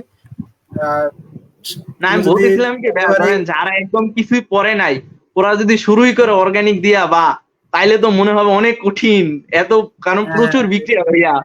উদ্ভাসের কনসেপ্ট বুক ধরলে তো পুরো শেষই হয়ে যাবে, যারা এত বিক্রিয়া দেওয়া। তো আমি ওই বলতেছিলাম কি এটা শেষে পড়ুক, মানে প্রথমে অধ্যায়গুলো শেষ করে, ধরেন মৌলের পর্যাবৃত্ত ধর্ম, তারপর রাসায়নিক পরিবর্তন, পরিবেশ রসায়ন শেষ করে, ধরেন শেষ মুহূর্তে গিয়ে ধরেন আর কি অর্গানিকটা খুব ভালোভাবে পড়লো, তাহলে দেখা যায় যে অনেক ধারণা থাকলো কেমিস্ট্রি, সে ইজিলি পড়তে পারবে। কারণ ওর মনে হবে আমার সবই তো শেষ, শুধু অর্গানিকটা বাকি আছে। তো এই জন্য আর কি বলতেছিলাম।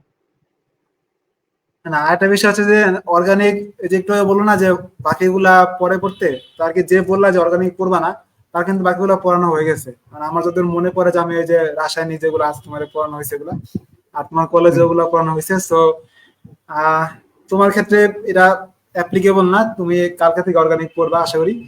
আর বাকি হচ্ছে যে আমি এখানে কিছু অ্যাড করব, সেটা হচ্ছে যে অনেকে এমন হইতে পারে যারা ফার্স্ট ইয়ারে আসো, তাদের ক্ষেত্রে একটা নির্দিষ্ট কোনো সাবজেক্টের উইকনেস থাকতে পারে, এটা কোনো অস্বাভাবিক কিছু না।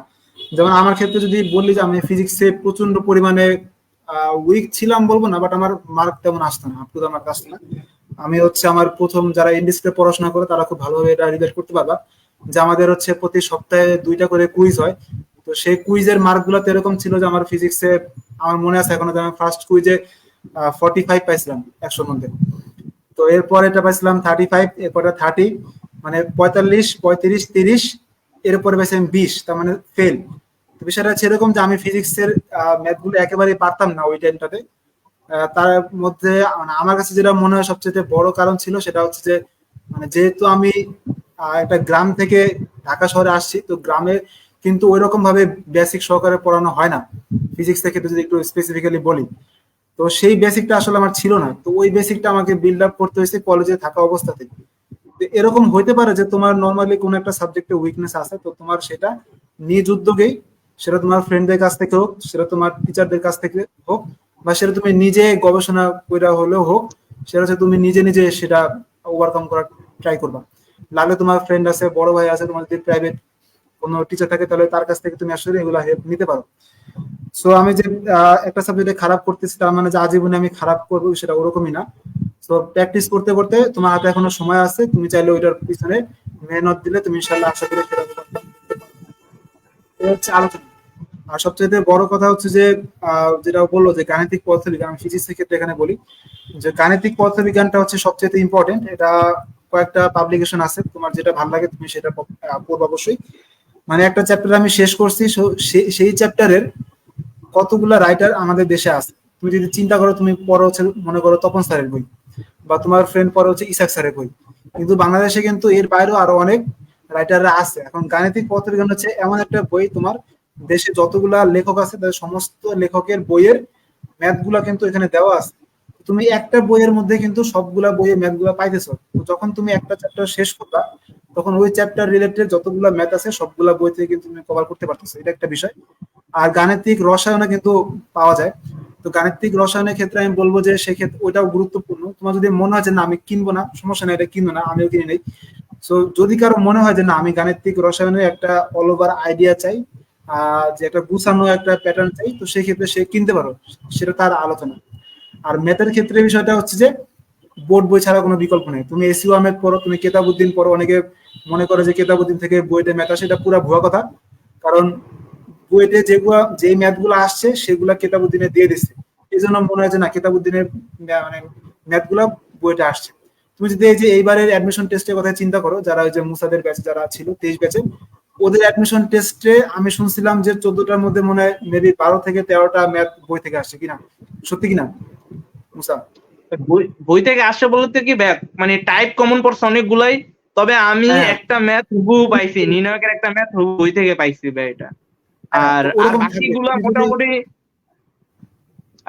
দেখা যায় কি ভাই মোটামুটি ম্যাথটা একটু হার্ড আসছে বলা যায়, ধরেন 4-5টা আসছে একটু না পারার মতোই একদম।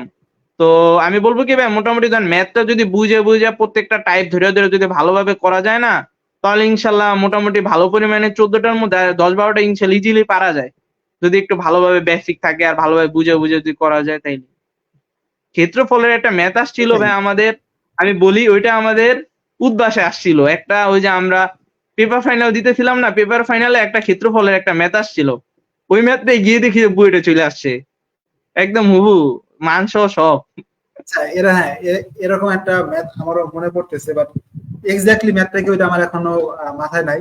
সেটা হচ্ছে যে স্থিতিবিদ্যা একটা ম্যাথ ছিল, এটা আমি উদ্ভাসে মিনিমাম 10 বার পাইছি। আমি হচ্ছে চ্যাপ্টার ওয়াইজ যখন পরীক্ষা হয় সেটাতে পাইছি, তারপর হচ্ছে উইকলি এক্সামে পাইছি, তারপরে হচ্ছে প্রিলিমিনারি কিন্তু 4টা পরীক্ষা হয় কিন্তু ওই যে জি ভাই। অ্যাডমিশন টেস্ট আগে, আর হচ্ছে পেপার ফাইনাল বল বা তোর হচ্ছে রিটেন টেস্ট বল, এই যতগুলা হুম। পরীক্ষা দিয়েছি সবগুলো আমাদের ওই ম্যাথটা আসছেই। ইভেন কাকতালীয় ভাবে ওই ম্যাথটা কিন্তু বুয়েটে আসছে, কিন্তু যেহেতু আমি উদ্ভাসের একটা পরীক্ষা ওই ম্যাথটা অ্যান্সার করবোই নেই, ওই বুয়েটে গিয়ে আমি ধরা গেছি পুরা।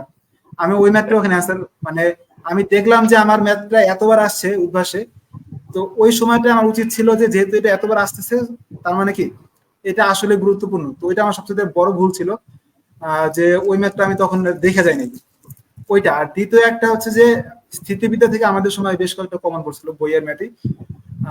তো বইয়ের ম্যাথটা এখানে করার কোনো বিকল্প নেই, ম্যাথের ক্ষেত্রে হচ্ছে মেন বই ছাড়া কোনো বিকল্প নেই। অনেকে মনে জি করে ভাই, যে ম্যাথের মানে যে কোনো সলিউশন একটা রাইটারের বই ভালোভাবে করতে পারলে ইনশাল্লাহ হয়ে যায়, মানে যে কোনো একটা রাইটার ধরে ওইটা একটু ভালোভাবে প্র্যাকটিস করলে আল্লাহর মতো হয়ে যাবে। সেটাই। আর হচ্ছে আমি কয়েকজনের একটু কমপ্লেন পাইছি এরকম যে তারা হচ্ছে সলিউশনটা কিনতে আগ্রহী না, তারা হচ্ছে অনেকটা তাদের টিচারের উপর ডিপেন্ডেন্ট। আমি বলি যেটা ভালো, সলিউশন তুমি কিনো না, কিন্তু সলিউশনটা কিনা তোমার জন্য কতটা জরুরি সেটা হচ্ছে যে তুমি সব ম্যাথ পারবাও না, এটা তুমি লেখা রাখো। জি ভাই। তো সব ম্যাথ না পারলে তোমার যেটা করণীয় হবে সেক্ষেত্রে হচ্ছে তুমি একটা চেষ্টা করতেছো নিজে নিজে, পারতেছো না। তো সেক্ষেত্রে তুমি কি করবা, তুমি একবার সলিউশনটা দেখবা ওরা কেমনে করছে, সেই প্রসিডিউর বুঝার পরে সলিউশনটা অফ করবো, অফ করে এখন তুমি নিজে নিজে ট্রাই করবা। তো এটা হচ্ছে অরিজিনাল যেই মেথড সেটা। তো এই জন্য আমি বলবো যে দেন আমি সলিউশনটা একটা সাথে কথা যোগ রাখো। করি, হ্যাঁ শিওর। ওই দেখা যায় কি এখন ধরেন ওদের কাছে অনেক সময় আছে, তো দেখা যায় ওরা চাইলে অনেক সময় নিয়ে করতে পারে, কিন্তু সেই সময় অ্যাডমিশনের সময় দেখা যাবে কি যে একটা ম্যাথ দেখা পইরা বুঝা করবে আবার মিলাবে, এত সময় কিন্তু থাকে না। তো আমি লাস্ট না সময় কি করতাম, বই আর করতাম না, আমি করতাম সলিউশন দেখে ম্যাথটা দেখতাম আর খাতায় করতাম আর মিলাইতাম, সলিউশন দেখে দেখে করতাম। আর কি, তখন আর বই ওইটা ধরার হচ্ছে টাইম মানে ওইটা অ্যাডমিশনের টাইম, ওইটা হচ্ছে 25 ব্যাচের জন্য, ওইটা জি ভাই, দিলে আবার ওদের ব্যাকফায়ার করবে। সো এটা জি ভাই। শর্টকাট পদ্ধতি 25 ব্যাচের জন্য অ্যাপ্লিকেবল না। আচ্ছা, আমরা এখন ওটা একটু অ্যাডমিশনে আলোচনা গিয়ে করবো করবে, যে ওরা অ্যাডমিশনে গিয়ে করতে পারবে। এখন যেহেতু ওদের কাছে অনেক টাইম আছে, ওরা যে সুস্থ আস্তে আস্তে করবে, মিলাবে, প্রত্যেকটা টাইপ থেকে চেষ্টা করবে। প্রথমবার যদি ওরা করে থাকে একটা অধ্যায়, তাহলে প্রত্যেকটা ম্যাথই করা উচিত, একটা ম্যাথ স্কিপ করা উচিত না, যেহেতু প্রথমবার করে। যখন দ্বিতীয়বার করবে তখন যদি পারে, তখন দু একটা ম্যাথ স্কিপ করা যাবে টাইপ থেকে, এভাবে করতে পারো ওরা ইনশাল্লাহ। হ্যাঁ, আর হচ্ছে যে অনেক সময় যেটা হয় যে তুমি যারা 25 ব্যাচ বা 24 ব্যাচ যারা আছে, 24 ব্যাচের জন্য এটা ভিন্ন আলোচনা। 25-এর জন্য আমি বলবো যে তুমি তোমাদের সরলরেখা চ্যাপ্টার বলো বা কণিকা চ্যাপ্টার যারা এখনো পড়ো নাই, সামনে পাবা কণিকা চ্যাপ্টারটা, ওইখানে দেখবা যে একই টাইপে অনেক ম্যাথ আছে। তো অনেকে মনে করতে পারো যে একই টাইপে একটা ম্যাথ করলেই তো হয়। না, তুমি আসলে এখন 25 ব্যাচ আছো, তুমি একেবারে ফ্রেশার। তোমার জন্য দায়িত্ব হচ্ছে বইয়ের সবগুলা ম্যাথ করা। তারপর যখন তুমি দ্বিতীয়বার রিভিশনে আসবা, তখন তুমি চাইলে একই টাইপের একটা বা দুইটা ম্যাথ করতে পারো। সেটা হচ্ছে তখন যারা এই মুহূর্তে 24 ব্যাচ আছে তাদের জন্য এটা অ্যাপ্লিকেবল, যে তারা একই টাইপের যে কোনো একটা বা দুইটা ম্যাথ করতে পারে। বাট 25 ব্যাচের জন্য এটা অ্যাপ্লিকেবল না, তারা হচ্ছে সব ম্যাথই তোমরা করবা। আর না হলে মনে করো তোমাদের একটা জড়তা কাজ করবে, পরীক্ষা হলে তুমি দেখবা যে তুমি ম্যাথটা করছো, তুমি দেখবা তুমি ম্যাথটা দেখছো, তোমার বইতে ছিল, কিন্তু তুমি আসলে পারতেছো না। ওই আসলে চর্চার যে অভাবটা, সেটা আসলে তোমার এখনো রয়ে গেছে। তো এটা হচ্ছে আমাদের জি ভাই। যারা 25 ব্যাচ এবং 24 ব্যাচ তাদের জন্য সামগ্রিক একটা ধারণা, তারা কিভাবে এখন আগাবে। আচ্ছা, আমরা একটু 24 ব্যাচকে টার্গেট করে এখন একটু আগাই, যে আমাদের এইচএসসি যখন হয়ে যাবে, তখন তো অ্যাডমিশনের পিরিয়ডটা শুরু। তো এই ক্ষেত্রে সবচেয়ে বড় বিষয় যেটা, সেটা হচ্ছে স্যাক্রিফাইস করা। অনেক কিছু থেকে আসলে স্যাক্রিফাইস করতে হবে। সামনে কোরবানি ঈদের ছুটি আছে। সো এই কোরবানি ঈদে পরিবারের সাথে সময় কাটানো, আত্মীয় স্বজনের বাসায় বেড়াতে যাওয়া, ফ্রেন্ডদের সাথে ট্যুর দেওয়া, এই সমস্ত বিষয়গুলো হচ্ছে কয়েকটা মাস একটু স্যাক্রিফাইস করতে হবে। ফ্যামিলি বিষয়টা আলাদা, ফ্যামিলিকে সময় দেওয়াটা একটা গুরুত্বপূর্ণ যারা বাসায় থাকো। তো এমনি নর্মালি যেটা হয় যে আগে যেটা করতাম, মুভি দেখা, ফ্রেন্ডদের সাথে ট্যুর দেওয়া, বিকেলে আড্ডা দেওয়া, এই সমস্ত কাজ তো এখন তোমার জন্য হারাম পুরো। মানে যারা 24 ব্যাচ তাদের কথা বলতেছি। তো যখন এইচএসসি পার হয়ে যাবে, তখনকার একটু সময় নিয়ে আমরা আমাদের এক্সপিরিয়েন্স গুলো একটু শেয়ার করব। তো বিষয়টা হচ্ছে যে আমার তো মেডিকেলে দেওয়ার ইচ্ছা ছিল না। আমাদের সর্বপ্রথম যে অ্যাডমিশন টেস্টটা হয়, সেটা হচ্ছে বিইউপির পরীক্ষাটা হয়েছিল। তো আমি হচ্ছে বিইউপির ফর্ম তুলি নাই, আমি হচ্ছে এমআইএসটি এর ফর্ম তুলছিলাম। তো সেই ক্ষেত্রে যেটা হয় যে অনেকে বিইউপির এক্সাম দিয়ে একটা এক্সপিরিয়েন্স নিয়ে রাখে, যে আমার মেইন টার্গেট হচ্ছে মেডিকেল দেওয়া। তো তার আগে আমি একটা অ্যাডমিশন টেস্ট দিয়ে দেখি যে ওই এনভায়রনমেন্টটা আসলে কিরকম, যে ওই নার্ভটা ধরে রাখার মতো ক্যাপাবিলিটি আমার আছে কিনা, সেটা হচ্ছে গুরুত্বপূর্ণ। সেই জন্য আমি বলবো তুমি যেটাই টার্গেট করো না কেন, তোমার হচ্ছে তার আগে অ্যাটলিস্ট একটা অ্যাডমিশন টেস্ট দেওয়া উচিত। ধরো তুমি খুব মেধাবী, তুমি চরম লেভেলের মেধাবী, তোমার নিজের উপর সেই কনফিডেন্ট আছে যে না আমি এইটা দিব, এটা আমার হয়ে যাবে। হ্যাঁ, এটা খুব ভালো জিনিস, কিন্তু তাও আমি বলবো যে তুমি একটা অ্যাডমিশন টেস্ট, সেটা সহজ কোনো অ্যাডমিশন টেস্ট হোক, দিয়ে রাখো। দিয়ে রাখলে যেটা হবে যে তুমি বাস্তব কিছু পরিস্থিতির সম্মুখীন হবা, এটা তুমি লেখা রাখো। তো এই জন্য আমি বলবো যে আমাদের সময় যেটা হয়েছিল, যে বিউবির পরীক্ষাটা হয়েছিল, বাট ওটা আমি দেই নেই। আমি হচ্ছে এমআইএসটির পরীক্ষাটা দিয়েছিলাম, কারণ আমি জানি যে আমি এমআইএসটিতে ভর্তি হব না। তো এমআইএসটির পরে ছিল আমাদের মেডিকেল ভর্তি পরীক্ষা। তো এখন মনে কর যে মুসার ক্ষেত্রে যেটা হচ্ছে, মুসার কি এমআইএসটি আগে কোনো অ্যাডমিশন টেস্ট দিছিলি এর আগে? এমএসটির আগে আমি মেডিকেলে দিছিলাম ভাইয়া, মেডিকেলে হয় নাই।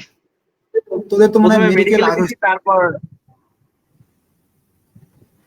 মেডিকেল কি মনে হয় আগে ভাইয়া? হয়েছে, তারপর এমআইএসটি হয়েছে। জি ভাই, আর আমাদের তোদের মেডিকেল হচ্ছে, হয়েছে 9 তারিখে, তারপর এমএসটি হয়েছে, আর তারপর হয়েছে গিয়া জাহাঙ্গীরনগরের পরীক্ষাটা দিছিলাম, তারপর বুয়েট পিলি দিছি। আচ্ছা আচ্ছা। তো আচ্ছা, এটাই আর কি, মানে তুমি এখন যেখানেই পরীক্ষাটা দাও না কেন, তোমার হচ্ছে যেটা বললাম যে অ্যাটলিস্ট একটা অ্যাডমিশন টেস্ট দিয়ে এক্সপিরিয়েন্স নেওয়া উচিত। তো আমি এই ক্ষেত্রে বলবো যারা ইঞ্জিনিয়ারিং টার্গেট করতেছো, তাদের ক্ষেত্রে এমআইএসটি হচ্ছে একটা বেস্ট অপশন তোমার এক্সপিরিয়েন্স নেওয়ার জন্য। কারণ এমআইএসটির ভর্তি পরীক্ষার প্রশ্ন হচ্ছে সবচেয়ে সহজ হয়। মানে বলা চলে যে ইঞ্জিনিয়ারিং প্রশ্ন ব্যাংকের প্রশ্ন হুবহু দিয়ে দেয়। মানে এখন প্রশ্ন আসতে পারে যে তাহলে অনেকে চান্স হয় না কেন। এই যে প্রশ্ন সবচেয়ে বেশি সহজ করে, এই জন্য চান্স হয় না। কারণ সহজ প্রশ্নে মনে করো সবাই পারে, কে একজন যদি সামান্য একটু ভুল করে, তার মনে করো সিরিয়াল অনেক পিছনে চলে যায়। তো সেই ক্ষেত্রে হচ্ছে এখানে কন্ডিশন হচ্ছে একটা, যে তোমার ভুল করা চলবে না। দ্বিতীয় কন্ডিশনটা হচ্ছে তোমার ইঞ্জিনিয়ারিং প্রশ্ন ব্যাংকটা হচ্ছে একেবারে মুখস্থ থাকতে পারলে আরো ভালো, সবচেয়ে ভালো হয়। মানে তার মানে হচ্ছে তোমার এমআইএসটি পরীক্ষাটা যারা ইঞ্জিনিয়ারিং টার্গেট করতেছো তাদের হচ্ছে প্রি অ্যাডমিশন টাইপের একটা এক্সপিরিয়েন্স নিতে পারো এমআইএসটি পরীক্ষা থেকে। এটা একটা ভালো অপশন। আর যদি মনে করো আল্লাহ না করেও যদি সামনে কোনো অ্যাডমিশন টেস্টে স্লিপ হয়ে যায় তখন তো এমআইএসটি পরীক্ষা আছে তোমার জন্য, চান্স পাইলে সেখানে তোমার অপশন খোলা আছে। আচ্ছা, যারা মুসার তো মেডিকেল আগে হয়েছে, মেডিকেলের একটু এক্সপিরিয়েন্স বলতো, মেডিকেলের এক্সপিরিয়েন্স একটু শুনি কিরকম, মানে মেডিকেলের মেডিকেলের হ্যাঁ জি ভাই, মানে মেডিকেলের প্রিপারেশনটা কিরকম, মানে কোন চিন্তা থেকে এটা আসছিল? মানে তোর তো ইচ্ছে ছিল যে ইঞ্জিনিয়ারিং পড়ার, বাট ওই যে মানুষ আসে না যে আমাদের, যে আমার ফ্রেন্ডরা দেয় আমিও দেয়, একটা চান্স নিশ্চিত করার জন্য, তাই না? এটা হচ্ছে আমরা, মানে আমার অ্যাটলিস্ট এটা ছিল, ঠিক আছে সবাই দেয় আমিও দিতেছি, মানে বিষয়টা কি এরকম নাকি আমি আমার একটা আসলে মেডিকেল এক্সাম দেওয়ার প্রথমত কারণটা ছিল আমার একটা অ্যাডমিশনের পরিবেশটা কিরকম হয়, মানুষের চিন্তাধারা বা কেমন হয় একটা পরিবেশ হল রুমে। আমি তো নর্মালি পরীক্ষা অনেক দিছি, তো আমার অ্যাডমিশন টেস্টটা আসলে পরীক্ষার হলে কেমনটা নির্ভর করে আশেপাশের পরিবেশ কেমন থাকে, আমার ভয় লাগবে নাকি বেশি নার্ভাস ফিল করবো, তো এইসব কিছু অনুভব করার জন্য আসলে মেডিকেল পরীক্ষাটা দিছিলাম, যে একটু পরীক্ষার রুমে গিয়ে দেখি যে আসলে একটা মানুষের চিন্তাধারা পরীক্ষার হলে কিরকম থাকে, আর বাসায় বসে পরীক্ষা দিলে একরকম লাগে নাকি, আর ওইখানে অ্যাডমিশন রুমে মানে ভর্তি পরীক্ষা রুমে বসে পরীক্ষা দেওয়া কি এক নাকি। তো আমার মেইন চিন্তা ছিল আর কি এইটা, তো এইটা থেকে আর কি আমার মেডিকেল এক্সামটা দেওয়া আর কি। তারপর আবার ওইভাবে কোনোভাবে প্রিপারেশন নেওয়া হয় নাই। ওই রুমের আমার বন্ধুরা যারা ছিল ওরা বলছিল যে শুধু শুধু লাস্ট মুহূর্তে টাইম নষ্ট করে লাভ নাই, আর যেহেতু আমাদের পিলি 9 তারিখে তো মেডিকেল এক্সাম ছিল আর আমাদের পিলি ছিল 24 তারিখে, তো হাতে তো কম সময় ছিল, এই জন্য আর আমি মেডিকেলের জন্য কিছুই পড়ি নাই, যা আগে পড়ছি ওগুলা দিয়ে আর কি পরীক্ষা দিছিলাম, পাশ করছিলাম।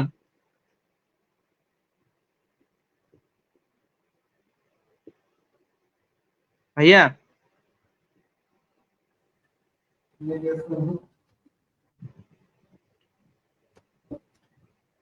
হ্যালো মুস্তা, আমাকে শোনা যায়? জি ভাই, এখন শোনা যাচ্ছে।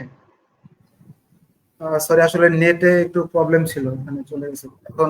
আমি আশা করি 24 ক্লিয়ার। ব্যাটের জন্য একটা কথা বলতে চাই আর কি, মানে আপনি বলছিলেন তো, তারপর আমি ওই সাথে একটা কথা যোগ করে দেই, এখনই নাইলে পরে আবার নাও বলা হইতে পারে। তো দেখা যায় কি হ্যাঁ, যারা 24 ব্যাচের আছে ওদের কিন্তু এখন খুবই কম সময়, ওরা কিন্তু যদি দু একটা অধ্যায় গ্যাপ পড়ে যায় বা পড়া হয়নি আগে, এখন চাইলে কিন্তু পড়তে পারবে না, কেননা লাস্ট মুহূর্তে রিভাইজ দরকার প্রচুর। তো আমি বলি ওই আমাদের এক্সাম শেষ হয়েছিল 21শে সেপ্টেম্বর, আর উদ্বাসে ক্লাস শুরু হয়েছিল 9 অক্টোবর সম্ভবত, এর মধ্যে দিয়ে ভালো পরিমাণে একটা গ্যাপ ছিল 20 দিনের মতো। তো ওদের এরকম প্র্যাকটিক্যালের জন্য আবার উদ্বাসে ক্লাস শুরু হোক বা যেখানেই করুক, ওদের মোটামুটি 20 দিনের মতো একটা সময় পাবে ওরা ওই এক্সাম শেষ হওয়া পর্যন্ত। তো ওদের যদি কোনো অধ্যায় গ্যাপ থাকে বা কোনো অধ্যায় ল্যাগিংস আছে, কোনো অধ্যায়ের অর্ধেক করা হয়েছে বাকি অর্ধেক করা হয়নি, বা কোনো পুরো অধ্যায়টাই গ্যাপ আছে, তো ওরা এখন না পড়া ওই পড়াটা ওরা এই বোর্ড এক্সামটা যেদিন শেষ হবে ওদিন থেকে প্র্যাকটিক্যাল শেষ হয়ে ক্লাস শুরু হইতে ইঞ্জিনিয়ারিং মোটামুটি ভালো একটা সময় পাওয়া যায়, 15 থেকে 20 দিনের মতো পাওয়া যায়, ওরা চাইলে ওই সময়টা কাজে লাগাতে পারে এই ল্যাকিংসটা পূরণ করার জন্য। তো এটা অনেকে জানে না, অনেকে ভাবে যে ওই বোর্ড এক্সাম শেষ হলে না সাথে সাথে ইঞ্জিনিয়ারিং শুরু হয়ে যায়, তো অনেকে এই জন্য তাড়াহুড়ো করে শেষ করতে চাইতে পারে এখন এই লাস্ট সময় রিভিশন বাদ দিয়ে। তো আমি বলবো যে যাদের যেমন হয়েছে হোক, যে কটা অধ্যায় বাকি আছে থাকুক, এটা শেষ সময় গিয়ে অনেক বেশি করে পড়ে ওই ক্লাস শুরুর আগ পর্যন্ত একটা সময় পাবা তুমি, 3 সপ্তাহের মতো পাবা ইনশাল্লাহ, তো তখন শেষ করে নিও। আচ্ছা, একটা পার্সোনাল প্রশ্ন জিজ্ঞাসা করি, মেডিকেলে কত পাইছিলি? পাইলাম না সমস্যা নাই, বল। 46.5 পাইছিলাম। আচ্ছা, যারা আমি একটু বলি, এখানে যারা ইঞ্জিনিয়ারিং এর অ্যাসপারেন্ট আছে তাদের ম্যাক্সিমামের হচ্ছে এরকম মার্ক থাকে, কারণ তারা মানে ট্রুলি যারা একেবারে ইঞ্জিনিয়ারিং এর প্রতি অ্যাডিক্টেড, তারা হচ্ছে মেডিকেলের প্রতি খুব একটা মানে ইন্টারেস্ট তাদের নাই, যে আমি আসলে মেডিকেলে পরীক্ষা দিব, আমার আসলে এত মার্ক বা চান্স পাইতে হবে, এটা আসলে কাজ করে না। বাট আমার ক্ষেত্রে হচ্ছে বিষয়টা ছিল যে আমি এমএসটি পরীক্ষা দেওয়ার, এটাও অনেকে জানে, আমি এটা বেশ কয়েকবার বলছি, আমার অ্যাডমিশন জার্নি আছে, তো সেখানে লেখা আছে এটা। তো বলছিলাম যে এমএসটি পরীক্ষার পর আমি মাত্র 12 দিন টাইম পাইছিলাম ওই ক্ষেত্রে মেডিকেলের প্রিপারেশন নেওয়ার জন্য। তো 12 দিন হচ্ছে আমার মনে হয় যে আমি আমার লাইফের বেস্ট পড়াটা মানে ওই 12 দিন দিছি। আমি ইভেন বুয়েটের পরীক্ষার আগেও মানে এত পড়া পড়ি নাই যে আহ, আমি বইলে আসতে পারবো, এটা ভিন্ন আলোচনা। বাট আমি মেডিকেলের আগে যে পড়া দিছি ওই পড়া দিলে আমি মনে করো যে বইটা টপ 200 বা 300 এর মধ্যে থাকতে পারতাম আশা করি, তো মেডিকেলের আগে আশা করি যে সবারই যারা মেডিকেলের অ্যাসপাইরেন্ট আছে তাদের ক্ষেত্রে তো এরা মাস্ট, পড়া ছাড়া কোনো উপায় নেই। বাট আমি বলবো যে তোমার যদি যে কোনো একদিকে যাওয়ার ইচ্ছা থাকে তুমি সেই দিকে আগাও। না, আমার মতো আর কি পাগলামি করো না যে 12 দিন হচ্ছে একেবারে টানা মেডিকেলের মতোই পড়ে গেছি, পরে যখন চান্স হয় নাই তখন হচ্ছে গিয়া আমি ওই মেডিকেলের পরীক্ষার পর ইঞ্জিনিয়ারিং এর পড়ায় সুইচ করতে একটু ঝামেলা হয়ে গেছে আমার। মানে আমি আরেকটা কথা এক্সপিরিয়েন্স শেয়ার করি মেডিকেলের ব্যাপারে।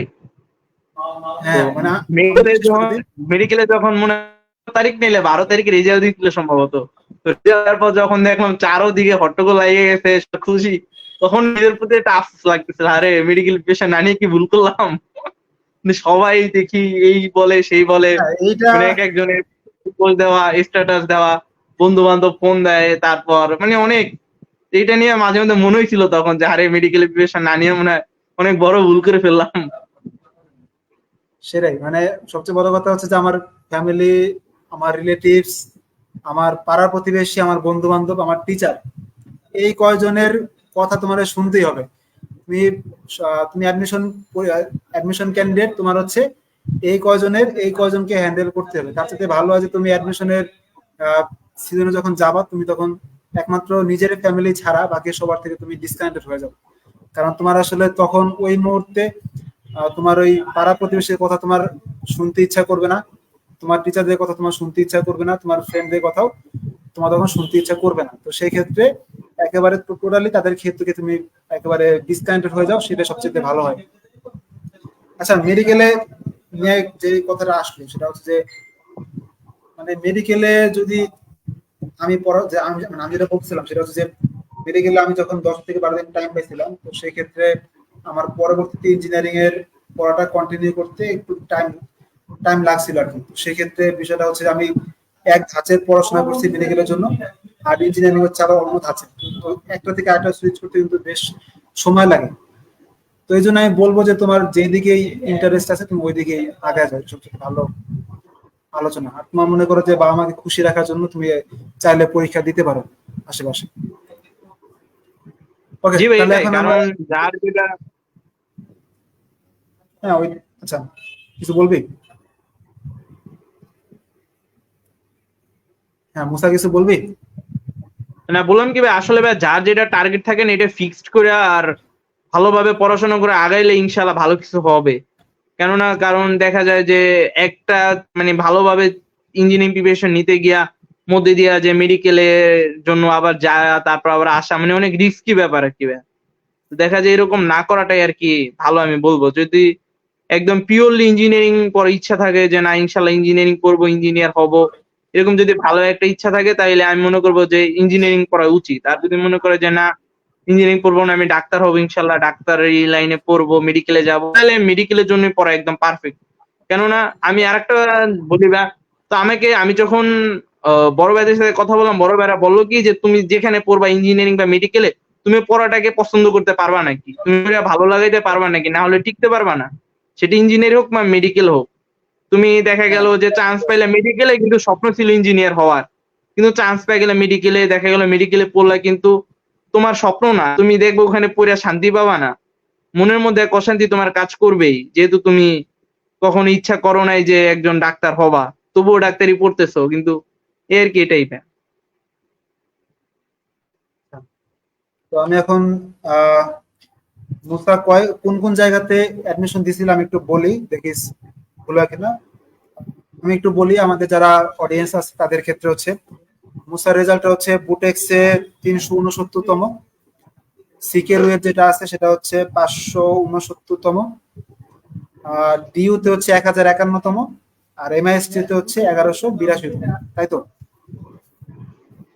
জি ভাই।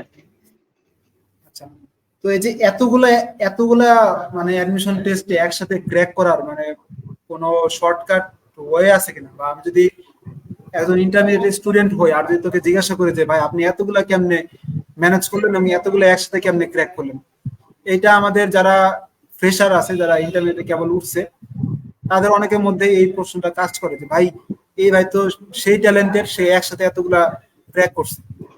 আমি যদি সেই ফ্রেশার হিসেবে তোর কাছে জিজ্ঞাসা করি যে ভাই আপনি এতগুলা কেমনে ক্র্যাক করলেন, আপনাদের তো পরীক্ষা ছিল সবগুলা একেবারে একটার পর একটা পরীক্ষা ছিল। তো এইগুলা ম্যানেজ করে কেমনে ক্র্যাক করলেন সেই অ্যান্সারটা আমাকে দেন। ভাই বলি মেইন হচ্ছে কি ভাই, একাডেমিকটা যদি ইনশাল্লাহ ভালোভাবে পড়া যায়, দেখা যায় কোনো কিছু ল্যাকিংস না দিয়ে প্রপার ভাবে প্রত্যেকটা বেসিক নিয়ে যদি ভালোভাবে পড়া যায়, তাহলে আমি মনে করি ইনশাল্লাহ তার অ্যাডমিশনে 60% হয়ে গেছে। যদি সে খুব ভালোভাবে ফিজিক্সের প্রত্যেকটা অধ্যায় বেসিক সহকারে ভালোভাবে পড়ে, প্রত্যেকটা কনসেপ্ট বুঝে বুঝে পড়ে, তারপর কেমিস্ট্রির ক্ষেত্রে প্রত্যেকটা টপিক ভালোভাবে পড়ে, কোনো জিনিস যদি না বুঝে সেটা সে ভালোভাবে জানে, তারপর ম্যাথ যদি প্রত্যেক বারবার প্র্যাকটিস বারবার জানে, ভালোভাবে পড়াশোনা করে, তো দেখা যায় ওর অ্যাডমিশনের 60% ওখানে হয়ে যায়, একাডেমিকে হয়ে যাবে। তো তারপর আবার অ্যাডমিশনের ক্ষেত্রে যদি সে ভালোভাবে পড়াশোনা করে, উদ্ভাস বা এসিএস বা যেখানেই করুক, যে দেখা যায় যদি ভালোভাবে পড়াশোনা করে না ওই অ্যাডমিশনে, তাহলে দেখা যায় কি তার মোটামুটি বুটেক্সে, সিকেরুয়েটে বা বুয়েটে, ঢাকা ভার্সিটি এগুলো মোটামুটি দেবে, মোটামুটি একই রকমের প্রশ্ন আসে, হয়তো এক জায়গায় রিটেন আসে, এক জায়গায় এমসিকিউ আসে। যদি সে খুব ভালোভাবে পড়ে প্রত্যেকটা টপিক আর তার বেসিক যদি ভালো থাকে, ইনশাল্লাহ সে প্রত্যেক জায়গায় চান্স পাবে। কারণ আমিও ভালোভাবে পড়ছিলাম, চেষ্টা করছিলাম ভালোভাবে পড়তে, কারণ আমি কখনো কোনো টপিক মানে বাদ দেওয়ার চেষ্টা করি নাই। যখন যদি কোনো সমস্যা থাকতো আমি দাগায় রাখতাম, দেখা যেত পরের দিন গিয়ে স্যারদের কাছে জেনে নিতাম বা মানে প্রবলেমটা সলভ করে নিতাম। মানে কখনো কোনো টপিকটা বাদ দেওয়ার চেষ্টা করিনি, আর কখনো বাদ দিইনি আল্লাহর রহমতে। দেখা গেছে কি এইজন্য আমার মোটামুটি সবই ধারণা ছিল প্রত্যেকটা টপিক, তারপর প্রত্যেকটা ম্যাথ বা প্রত্যেকটা কেমিস্ট্রির ক্ষেত্রে প্রত্যেকটা বিক্রিয়া বা প্রত্যেকটা জিনিসই জানা ছিল। তো তো এই কারণে দেখা গেছে যে লাস্ট সময় গিয়ে দেখা যাচ্ছে আল্লাহর মতো অনেক ভালো একটা প্রিপারেশন কাজ করতেছিল। আর নিজের মধ্যে উদ্ভাসে যখন পরীক্ষা দিতাম, তখন ওদের দেখা যেত ম্যাক্সিমাম ইঞ্জিনিয়ারিং যারা থাকে না, তাদের ম্যাক্সিমাম 90% থেকে 95% স্টুডেন্টই উদ্ভাসে থাকে। তো এখানে একটা র‍্যাঙ্ক দেখা যায়, যার দ্বারা কিছুটা নিজের বুঝা যায়, যে একটা কনফিডেন্স আসে যে না আমি পরীক্ষা দিলে চান্স পাবো। তো উদ্ভাসে এরকম সবসময় আমার একটা কনস্ট্যান্ট এর মতো একটা র‍্যাঙ্ক ছিল, যে 400-500 এর মধ্যে মোটামুটি থাকতো আল্লাহর রহমতে সবসময়। তো দেখ এর বাইরে মানে সচরাচর যেত না। আর এর আগেই থাকতো আল্লাহর রহমতে। তো আমার এরকম পড়তে পড়তে বা পরীক্ষা দিতে দিতে একটা কনফিডেন্স চলে আসছিল যে না, যতই কঠিন প্রশ্ন হোক বা যেখান থেকে আসুক, যে না ইনশাল্লাহ ভালো একটা কিছু করতে পারবো। তো এই আশা নিয়ে আরকি ভাই আমার ভালোভাবে প্রত্যেকটা অ্যাডমিশন দেওয়া। আর মোটামুটি ভালো একটা, অতটা ভয় পাই নাই। মোটামুটি ভালোভাবে পড়া ছিল, প্রিপারেশন অনেক ভালো ছিল তো আল্লাহর রহমতে। তো এইজন্য খুব ইজিলি ভালোভাবে ঠান্ডা মাথায় এই পরীক্ষা দিতে পারছিলাম আল্লাহর রহমতে। মানে এটা একটা খুব জরুরি। মানে আমি এখানে একটা কথা বলি যে তুমি যদি একবার একটা অ্যাডমিশন টেস্টে ক্র্যাক করে ফেলো, তুমি দেখবা যে আল্লাহর রহমতে তুমি সবগুলোতে ক্র্যাক করতেছো। আর জি ভাই, এটা এটার হচ্ছে পিছনে মেইন কথা ভাই। ওই সবচাইতে হ্যাঁ, এখানে হচ্ছে মাইন্ডসেটটা সবচেয়ে গুরুত্বপূর্ণ। কারণ তুমি জানো যে তোমার এক জায়গায় সিট সিকিউরড হয়ে আছে, এখন তুমি রিল্যাক্সে পরীক্ষা দিতেছো। তার মানে তোমার বাকি অ্যাডমিশন টেস্টে ক্র্যাক করার এখানে সবচেয়ে বড় যে হাতিয়ার, সেটা হচ্ছে তোমার মাইন্ডকে তুমি রিফ্রেশ রাখতে পারতেছো। তার মানে তুমি যখন তুমি কোনো অ্যাডমিশন টেস্ট দিতে যাবা, তো সেই ক্ষেত্রে হচ্ছে তোমার সবচেয়ে গুরুত্বপূর্ণ যেটা, সেটা হচ্ছে নিজের মাইন্ডকে রিফ্রেশ রাখা। ওই যে এনভায়রনমেন্টে তুমি পরীক্ষা দিতে গেছো, সেই এনভায়রনমেন্টকে নিজের মনে করা। যেমন আমি যখন বুয়েটে এক্সাম দিতে গেছি, আমি নর্মাল একটা এরকম টি শার্ট পরে গেছিলাম, এবং আমি মনে করছি যে আমি কোনো বুয়েটে আসিনি, আমি আসছি উদ্ভাসের উইকলি এক্সাম দিতে। এরকম একটা আমার মাইন্ডে কাজ করতেছিল ওই সময়। কারণ আমি জানি যে আমি এখানে যদি একবার প্রেশার নিয়ে নেই, নিজের উপর নিজের প্রেশার দেই, তাহলে ঝামেলা। কারণ প্রেশার নিয়ে মাথার মধ্যে এমনিতেই পড়ালেখার যে টপিক গুলো, সেগুলো এমনিতে থাকে না মাথায়, আর যদি উল্টা প্রেশার নেই তাহলে তো আরো ঝামেলা। তো এই জন্য নিজেকে প্রেশার লেস রাখা, যতটা সম্ভব একেবারে রিল্যাক্স থাকা, এটা হচ্ছে আমাদের মূল কথা, যে অ্যাডমিশন টেস্টে কেমন ভালো করতে। যদি একটা আমাদের এখানে লাইভের একেবারে আমরা শেষ পর্যায়ে চলে আসছি, তো আমাদের মূল কথা ছিল এইটাই যে এইচএসসি 23, এইচএসসি 24 ব্যাচ যারা আছে এবং 25 ব্যাচ যারা আছে, আমি একটা ওভারঅল একটা এই লাইভের সামারি দিতে চাইতেছি। সেটা হচ্ছে যে যারা 24 ব্যাচ, তারা ওই সময়ের কথা চিন্তা করো না, তোমরা কতটুকু সময় আছে কতটুকু সময় নাই, বরং যতটুকু সময় আছে ভাই তুমি আমি এখন 24 থেকে শুরু ব্যাচের করো। মানে আর 25 ব্যাচের ইঞ্জিনিয়ারিং এর জন্য মানে একটা কথা বলবো আর কি, বলতে চাই। হ্যাঁ, বল বল। বললাম কি যে ওদের অফলাইনে এক্সাম দেওয়াটা খুবই জরুরি ইঞ্জিনিয়ারিং এর জন্য। কারণ দেখা যায় রিটেনের একটা ব্যাপার আছে, আর পিলিও তো আছে। তো দেখা যায় যদি ওরা বেশি অফলাইনে এক্সাম দিতে পারে, তাহলে খুবই ভালো, একদম 100% সেভ যে ওরা আর কি অফলাইনে এক্সামটা দিতে পারে। এটা খুবই জরুরি একজন ইঞ্জিনিয়ারিং অ্যাসপিরেন্টের জন্য। হ্যাঁ, এক্ষেত্রে আমি একটা জিনিস বলবো, যে সেটা হচ্ছে যে অনেকে অনলাইনে এক্সাম দেয়, অনেকে অফলাইনে এক্সাম দেয়। তো যারা অনলাইন ব্যাচে ভর্তি আছো তারা চেষ্টা করো যে তোমার আশেপাশে কোনো একটা ব্রাঞ্চে কি অফলাইন এক্সাম দেওয়ার, কারণ অফলাইন এক্সামটা খুব গুরুত্বপূর্ণ। কারণ তুমি দেখবা যে তোমার এই বন্ধুরা আশেপাশে পরীক্ষা দিয়েছে, অনেকে খুব টেনশনে আছে, অনেকে ঘাম মুছতেছে, অনেকে চশমা পরা। আমাদের সময় তো ওই যে করোনা ছিল, করোনার মধ্যে মাস্ক পরে থাকতাম আমরা। তো মাস্ক পরলে যেটা হয় যে চশমা পরলে ওই শ্বাস প্রশ্বাস নেওয়ার সময় চশমাটা ঘোলা হয়ে যায়। তো যারা চশমা পরো তো সেই ক্ষেত্রে মনে করো তাদের একটা ওখানে একটা এক্সপিরিয়েন্স হবে, তুমি ওই ওই সিচুয়েশনে ওই পরিবেশে গিয়ে কিরকম পারফর্ম করতেছো, এটা সবচেয়ে গুরুত্বপূর্ণ। তো যত বেশি এক্সাম দিবা, অফলাইন এক্সাম অবশ্যই, তত আরো তোমার জন্য ভালো। অনলাইন এক্সাম তুমি যেটা করতে পারো, তোমার একটা এরকম ধরো খাতা থাকবে, যে খাতা মনে করো তোমার হাবি যাবে অনেক কিছু লেখা আছে, তুমি পৃষ্ঠার পর পৃষ্ঠা উল্টে সাদা খাতা তুমি রাফ করতে পারতেছো, এটা হচ্ছে একটা কথা। আর তুমি যখন অফলাইনে এক্সাম দিবা তখন তোমার কাছে কিন্তু পেজের পরিমাণটা সীমিত, তোমার কাছে একটাই প্রশ্ন আছে, ওই একটা প্রশ্নের এক সাইডে হচ্ছে তোমার কিছু ফাঁকা জায়গা আছে। আর তুমি অনলাইনে পরীক্ষা দিলে তোমার কাছে একটা ফ্রি খাতা আছে, তোমার রাফ করার মতো জায়গার কোনো অভাব নেই। বাট তুমি যখন অফলাইনে পরীক্ষা দিবে তোমার রাফ করার জায়গা নেই। তো ওই রকম একটা প্রতিকূল পরিবেশে তুমি কেমনে নিজেরে মানাইতেছো সেটা হচ্ছে এখানে এখানে গুরুত্বপূর্ণ। যারা 24 ব্যাচ আছে তাদের জন্য বলতেছি। এবং 24 ব্যাচে অনেকে আছে যে এইচএসসি স্ট্যান্ডার্ড পরীক্ষা দিতেছো বিভিন্ন কোচিং এ বা বিভিন্ন অনলাইন প্ল্যাটফর্মে দিতেছো, সেটাও ভালো, কারণ তুমি অ্যাটলিস্ট এই কনফিডেন্টটা পাবা যে না আমি আসলে এখানে যেরকম করতেছি বোর্ডে গিয়ে আমি তার চাইতে কিছুটা ভালো বা কিছুটা খারাপ করতে পারি। তাহলে তুমি সেক্ষেত্রে এখন বর্তমানে নিজের যে পজিশনটা আছে বা নিজের যে অবস্থানটা আছে সেটা কিন্তু তুমি ভালোভাবেই উপলব্ধি করতে পারবে। এটা হচ্ছে 24 ব্যাচের জন্য আমাদের আমাদের পরামর্শ। আর 25 ব্যাচ যারা আসতো ভাই, তোমরা গায়ে হাওয়া লাগানো বন্ধ করে দাও। যারা ইঞ্জিনিয়ারিং টার্গেট করতেছো তারা এখন থেকে শুরু করো, কারণ ইঞ্জিনিয়ারিং এর প্রশ্ন এইবার আমি খালি দেখছি যে বইটা সহজ আসছে, বাট তোমাদের ক্ষেত্রে সহজ নাও আসতে পারে। আবার ডিউর ক্ষেত্রে সেম, ডিউ কিন্তু এখন আর নর্মাল আগের মতো প্রশ্ন করে না, যথেষ্ট মানসম্মত একটু কঠিনের দিকে এরা গেছে। সো চেষ্টা করো যে যারা ইঞ্জিনিয়ারিং পড়বা তারা শুরু থেকে পড়ো, যারা ডাক্তারি পড়বা তারা শুরু থেকে পড়ো। আমার এক ফ্রেন্ড আছে, আমি এখানে নামটা নিতে চাইতেছি, ও হচ্ছে সিফাত সিদ্দিক নাবিল, ঢাকা মেডিকেলে পড়াশোনা করতেছে। ওরে আমি ফার্স্ট ইয়ার থেকে না দেখলেও করোনার পরবর্তী সময় যখন আমি ওরে দেখছি যে মোটামুটি ও শুরু থেকেই ডিটারমাইন্ড ছিল যে আমি ডাক্তার হবো। তো ও কিন্তু ওর পড়াশোনা কিন্তু ওইভাবে গুছিয়ে দিচ্ছে, আমি ডাক্তার হবো, আমার পড়াশোনার স্ট্র্যাটেজিটা এইভাবে হবে, আমার পড়াশোনার ট্র্যাকটা হবে এইভাবে। আর আমরা যারা ইঞ্জিনিয়ারিং টার্গেট, আমাদের পড়াশোনার ট্র্যাক ছিল অন্যরকম। তো যারা এখন 25 ব্যাচ আছে তারা আগেই প্রথম কাজটা হচ্ছে নিজের গোলটা সেট করো, তুমি কি করবা, কোথায় পড়বা, আগে সেটা সেট করো তোমার। হ্যাঁ, সেখানে অবশ্যই তোমার নিজের ভালো লাগাটা দেখতে হবে, তোমার ফ্যামিলির চাওয়া দেখতে হবে, তোমার পরিবেশ পরিস্থিতি, তোমার দেশের জন্য কি ইম্প্যাক্ট আনতে পারে সেগুলো অবশ্যই দেখতে হবে। তো তুমি যদি একটা কাজে, যেটা মুসা বললো যে ভালোই না পাও, তোমার যদি একটা কাজ করতে আগ্রহী না আসে, তুমি কিন্তু সেই কাজে বেশি দিন লং লাস্টিং করতে পারবা না। এটা হচ্ছে বড় কথা। আচ্ছা, আমরা একেবারে শেষ পর্যায়ে চলে আসছি।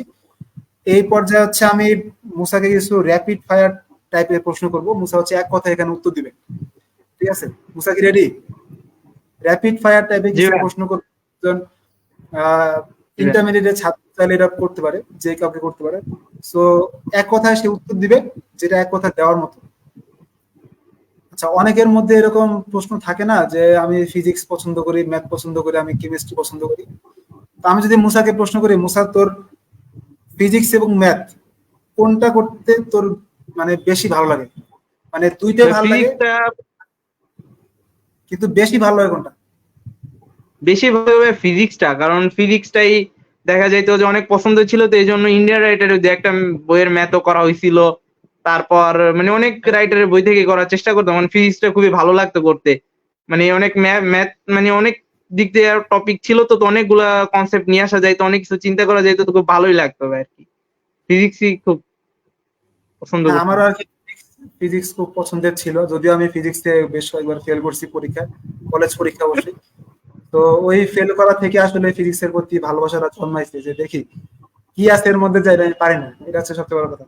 আচ্ছা, আমার সেকেন্ড প্রশ্ন মুসার জন্য, যে যেহেতু ফিজিক্স ভালো লাগে, তো চলতরিতে সার্কিট নাকি নিউটনের বলবিদ্যার মেকানিক্স পার্ট, কোনটা করতে গেলে মুসা সবচাইতে বেশি স্ট্রাগল করে? আমি আবারও বলি, ভাইয়া আমার সবচেয়ে বেশি কষ্ট হইতে হবে চলতরিদের কি সব দিয়ে সার্কিট গুলো সলভ করতাম না, ওগুলো করতে গিয়ে অনেক বড় বড় ইকুয়েশন নিয়ে আসতাম 3-4টা, পরে মিলাইতে গেলে আর মিলতো না। মানে দেখা হ্যাঁ যেত 15-20 মিনিট বইসা অনেক সুন্দরভাবে লুপ ঘুরা, তারপর হচ্ছে গিয়ে আপনার বিভিন্ন ব্যাচ দিয়া নোট ধরে কইরা শেষে গিয়া সলভ করতে গিয়ে ক্যালকুলেটরে বসায় মান বের করে দেখতে মিলতো না। যে একটা অসহ্য ভাইয়া, এই ব্যাপারটা মানে খুবই কষ্ট দিত।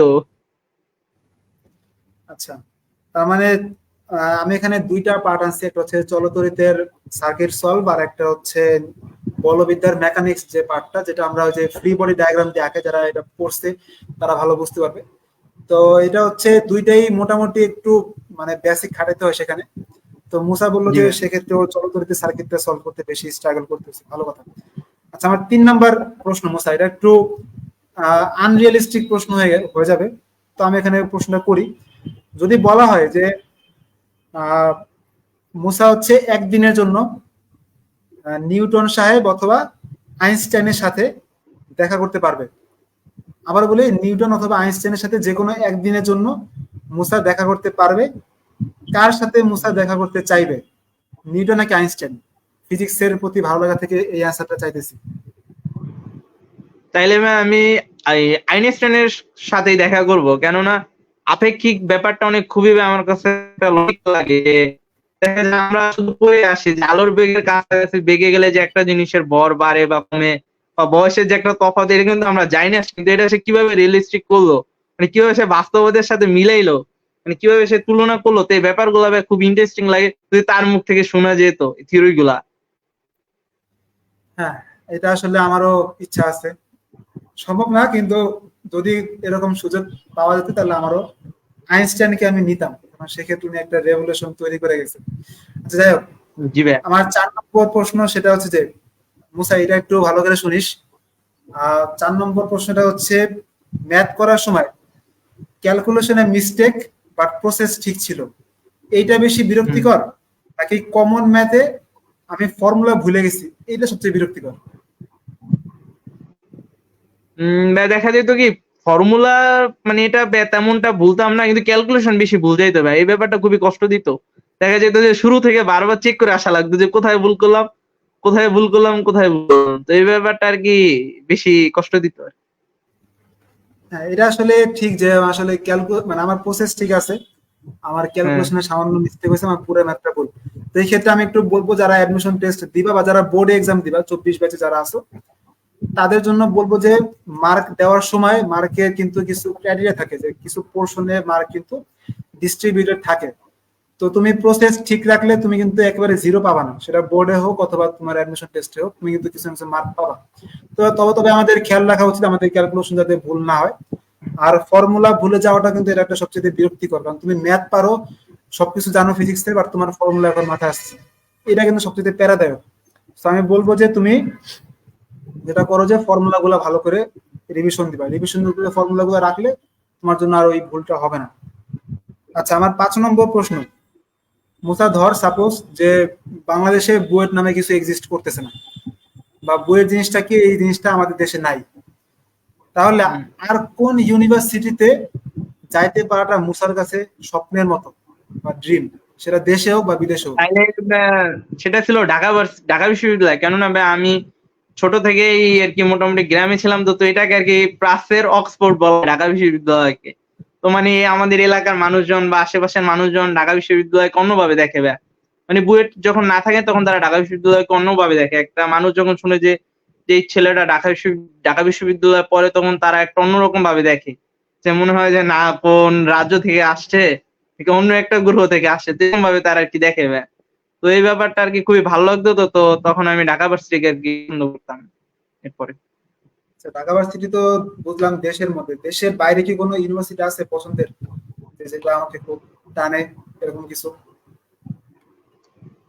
ওরকম নাই, তবে ভাই অক্সফোর্ডে ইচ্ছা আছে যে ইনশাল্লাহ যদি আল্লাহ সুযোগ করে মাস্টার্স অক্সফোর্ডে করবো ইনশাল্লাহ।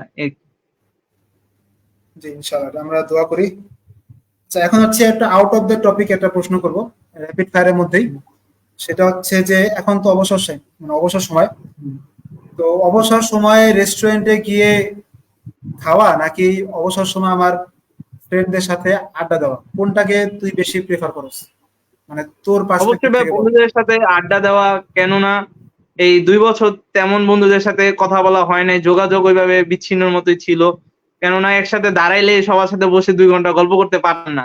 রাস্তায় দাঁড়ায় দেখা 2 মিনিটের মধ্যে গল্প শেষ করে বাসায় চলে আসা লাগতো। যেখানেই থাকি তাদের সাথে খুব বেশি সময় আড্ডা দিতে পারতাম না।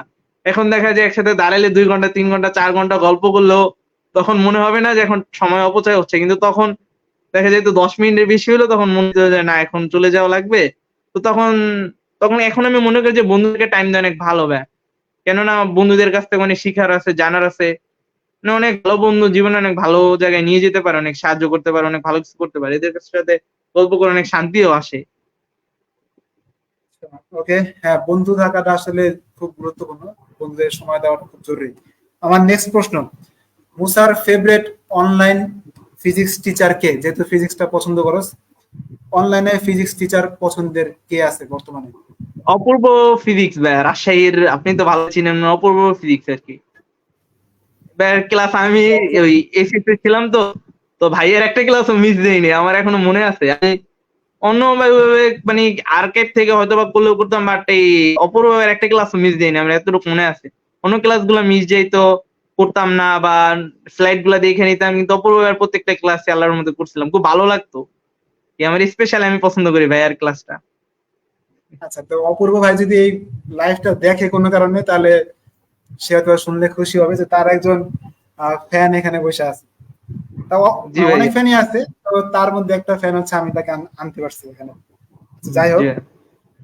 আমার নেক্সট প্রশ্ন যে ইঞ্জিনিয়ার মুসা নাকি ম্যানেজার মুসা, কোনটা শুনতে বেশি চাইবি তুই? কোনটা তুই শুনতে চাস, ইঞ্জিনিয়ার মুসা নাকি ম্যানেজার মুসা? অবশ্যই ইঞ্জিনিয়ার মুসা ভাই। এত এই ইঞ্জিনিয়ার নামটা শোনার জন্য এত কষ্ট, এত পরিশ্রম। না, আইপিএ তো, আইপি এর অনেকে ধারণা আছে যে নাকি ইঞ্জিনিয়ারিং এর বিবিএ বলা হয়, সেজন্য নাকি প্রশ্নটা করা হয়। হ্যাঁ, অবশ্যই ইঞ্জিনিয়ার, ইঞ্জিনিয়ার নামটা হচ্ছে আমাদের একটা প্যাশনের জায়গা। আচ্ছা, নিজেকে যদি 3 শব্দে বর্ণনা করতে বলি, তাহলে মুসা কিভাবে নিজেকে 3টা মাত্র শব্দে ডিফাইন করবে? 3টা শব্দ। প্রথমত ভাই আমি চেষ্টা করি মানে সত্য কথা 3টা বলার, শব্দ। এই একটা। আর দ্বিতীয়ত ভাই চিন্তা ভাবনা সৎ রাখতে হবে। আর চতুর্থ যে মানে আমি যখন মানুষের কাছ থেকে উপকৃত হই, তেমনি মানুষকে ভাবে এই উপকৃত করতে হবে। কারণ ভাই আমি একটা কথা আসে এই কথা থেকে, আমি যখন ভাই বুয়েটের জন্য নতুন নতুন আর কি কলেজ ছিলাম, তো আমি অনেক ভাইয়ের কাছে চাইতাম বা অনেক কিছু জানার ছিল, তো দেখা যেত অনেকে আমাকে হেল্প করার চেষ্টা করছিল, আবার অনেকে করছে। তো আমিও তাই মানে আমিও চেষ্টা করি ভাই সবাইকে মোটামুটি হেল্প করার, তো আর কি। হ্যাঁ, হ্যাঁ, আসলে এটা খুব জরুরি। যখন আমি মানুষকে হেল্প করব, তখন মানুষের পক্ষ থেকেও মানে হেল্পটা আসবে আমার জন্য। আচ্ছা, আমার জি ভাই লাস্ট এটাই। প্রশ্ন, আহ জি ভাই। 10 বছর পর আমার লাস্ট প্রশ্ন, হ্যাঁ, দশ হ্যাঁ। বছর পর মুসা নিজেকে কোন জায়গায় দেখতে চায়, যদি আল্লাহ রহম করে? আল্লাহর রহমতে ইনশাল্লাহ ইঞ্জিনিয়ারও স্বপ্ন ভাই, কিন্তু বাসা থেকে বলে এই টুকটাক বিশেষ দেওয়ার কথা। এখন আল্লাহ দেখি কই নিয়ে ভাই দাঁড় করায়। আচ্ছা, ইনশাল্লাহ আমরা আমরা চাইবো যে মুসার সকল মনের ন্যাক আশাগুলো আল্লাহ তাআলা পূরণ করুক, তার ফ্যামিলির সকল আশা আল্লাহ ইনশাল্লাহ। পূরণ করুক। আচ্ছা, আমাদের কাছে একজন জানতে চাইছে যে আইবিএ সম্পর্কে কিছু বলতে। আচ্ছা, আইবিএ হচ্ছে তোমার ওই পুরা ভিন্ন একটা প্রিপারেশন জায়গা। তোমাকে ইংলিশের প্রতি এখানে খুব ভালো দক্ষ হইতে হবে। এটা হচ্ছে মুবাশশির জোয়ারদার। তোমার হচ্ছে যে আইবিএ তে পড়তে গেলে তোমার, আমি যতদূর জানি যে ইংলিশের প্রতি খুব ভালো দক্ষ হইতে হয়। তুমি ইংলিশটা হচ্ছে এখন থেকে প্র্যাকটিস করা শুরু করো, ইংলিশের ভোকাবুলারি গুলা ভালো করে নিজের আয়ত্তে আনো, তাহলে আশা করি তুমি এখানে কিছুটা অ্যাডভান্টেজ পাবা, কারণ এখানে মেইনলি হচ্ছে ইংলিশটা। আর ইংলিশ বাদে যা কিছু আছে সেগুলো তুমি আশা করি পারবা, সেটাতে খুব একটা সমস্যা হবে না। আর আইবিএ কিছু বই পাওয়া যায়, সেই বইগুলো চাইলে যারা সিনিয়র আছে, এক্সপার্ট সিনিয়র, তাদের কাছ থেকে পরামর্শ চাইলে নিতে পারো যে কোন বইগুলা ভালো, কোন বইগুলা কোন সময় থেকে পড়া উচিত। তো হচ্ছে আমরা এখানে লাইভটা শেষ করবো আজকে, আমরা আর বেশি ক্ষণ আগাবো না, অনেক সময় নিয়ে ফেলছি অলরেডি। তো থ্যাংক ইউ মুসা আমাদের সাথে জয়েন করার জন্য। আপনাদেরকেও ধন্যবাদ যারা আমাদের সাথে এতক্ষণ ছিলেন, এবং আমাদের জি ভাই। সাথে যারা স্টুডেন্ট যারা ছিল 24 ব্যাচ 25 ব্যাচ, যারা পরবর্তীতে এই রেকর্ডের ভিডিওটা দেখবা, তাদেরকে একটাই বলবো যে ভাই তোমার হাতে এই যারা 25 ব্যাচ 2.5 বছর সময় আছে, যারা 24 ব্যাচ কয়েকটা মাস সময় আছে, এই কয়েকটা মাস তুমি একটু নিজের জন্য রাখো, বাকিটা সময় তোমার তোমার জন্য এই বাকি সময়গুলো চলে আসবে এই অ্যাডমিশন টেস্টের পরে। তো এখন হচ্ছে সময়টা ইনশাআল্লাহ। একান্ত তোমার নিজের, তুমি নিজে একটু নিজেকে সময় দাও এই কয়দিন। তো হচ্ছে আমরা আরেকদিন আরেকটা পর্ব নিয়ে ইনশাল্লাহ আসবো। আরেকদিন আমাদের সাথে হচ্ছে আরো নতুন কিছু গেস্ট থাকবে ইনশাল্লাহ। তো সেই পর্যন্ত আমাদের সাথে থাকো তোমরা।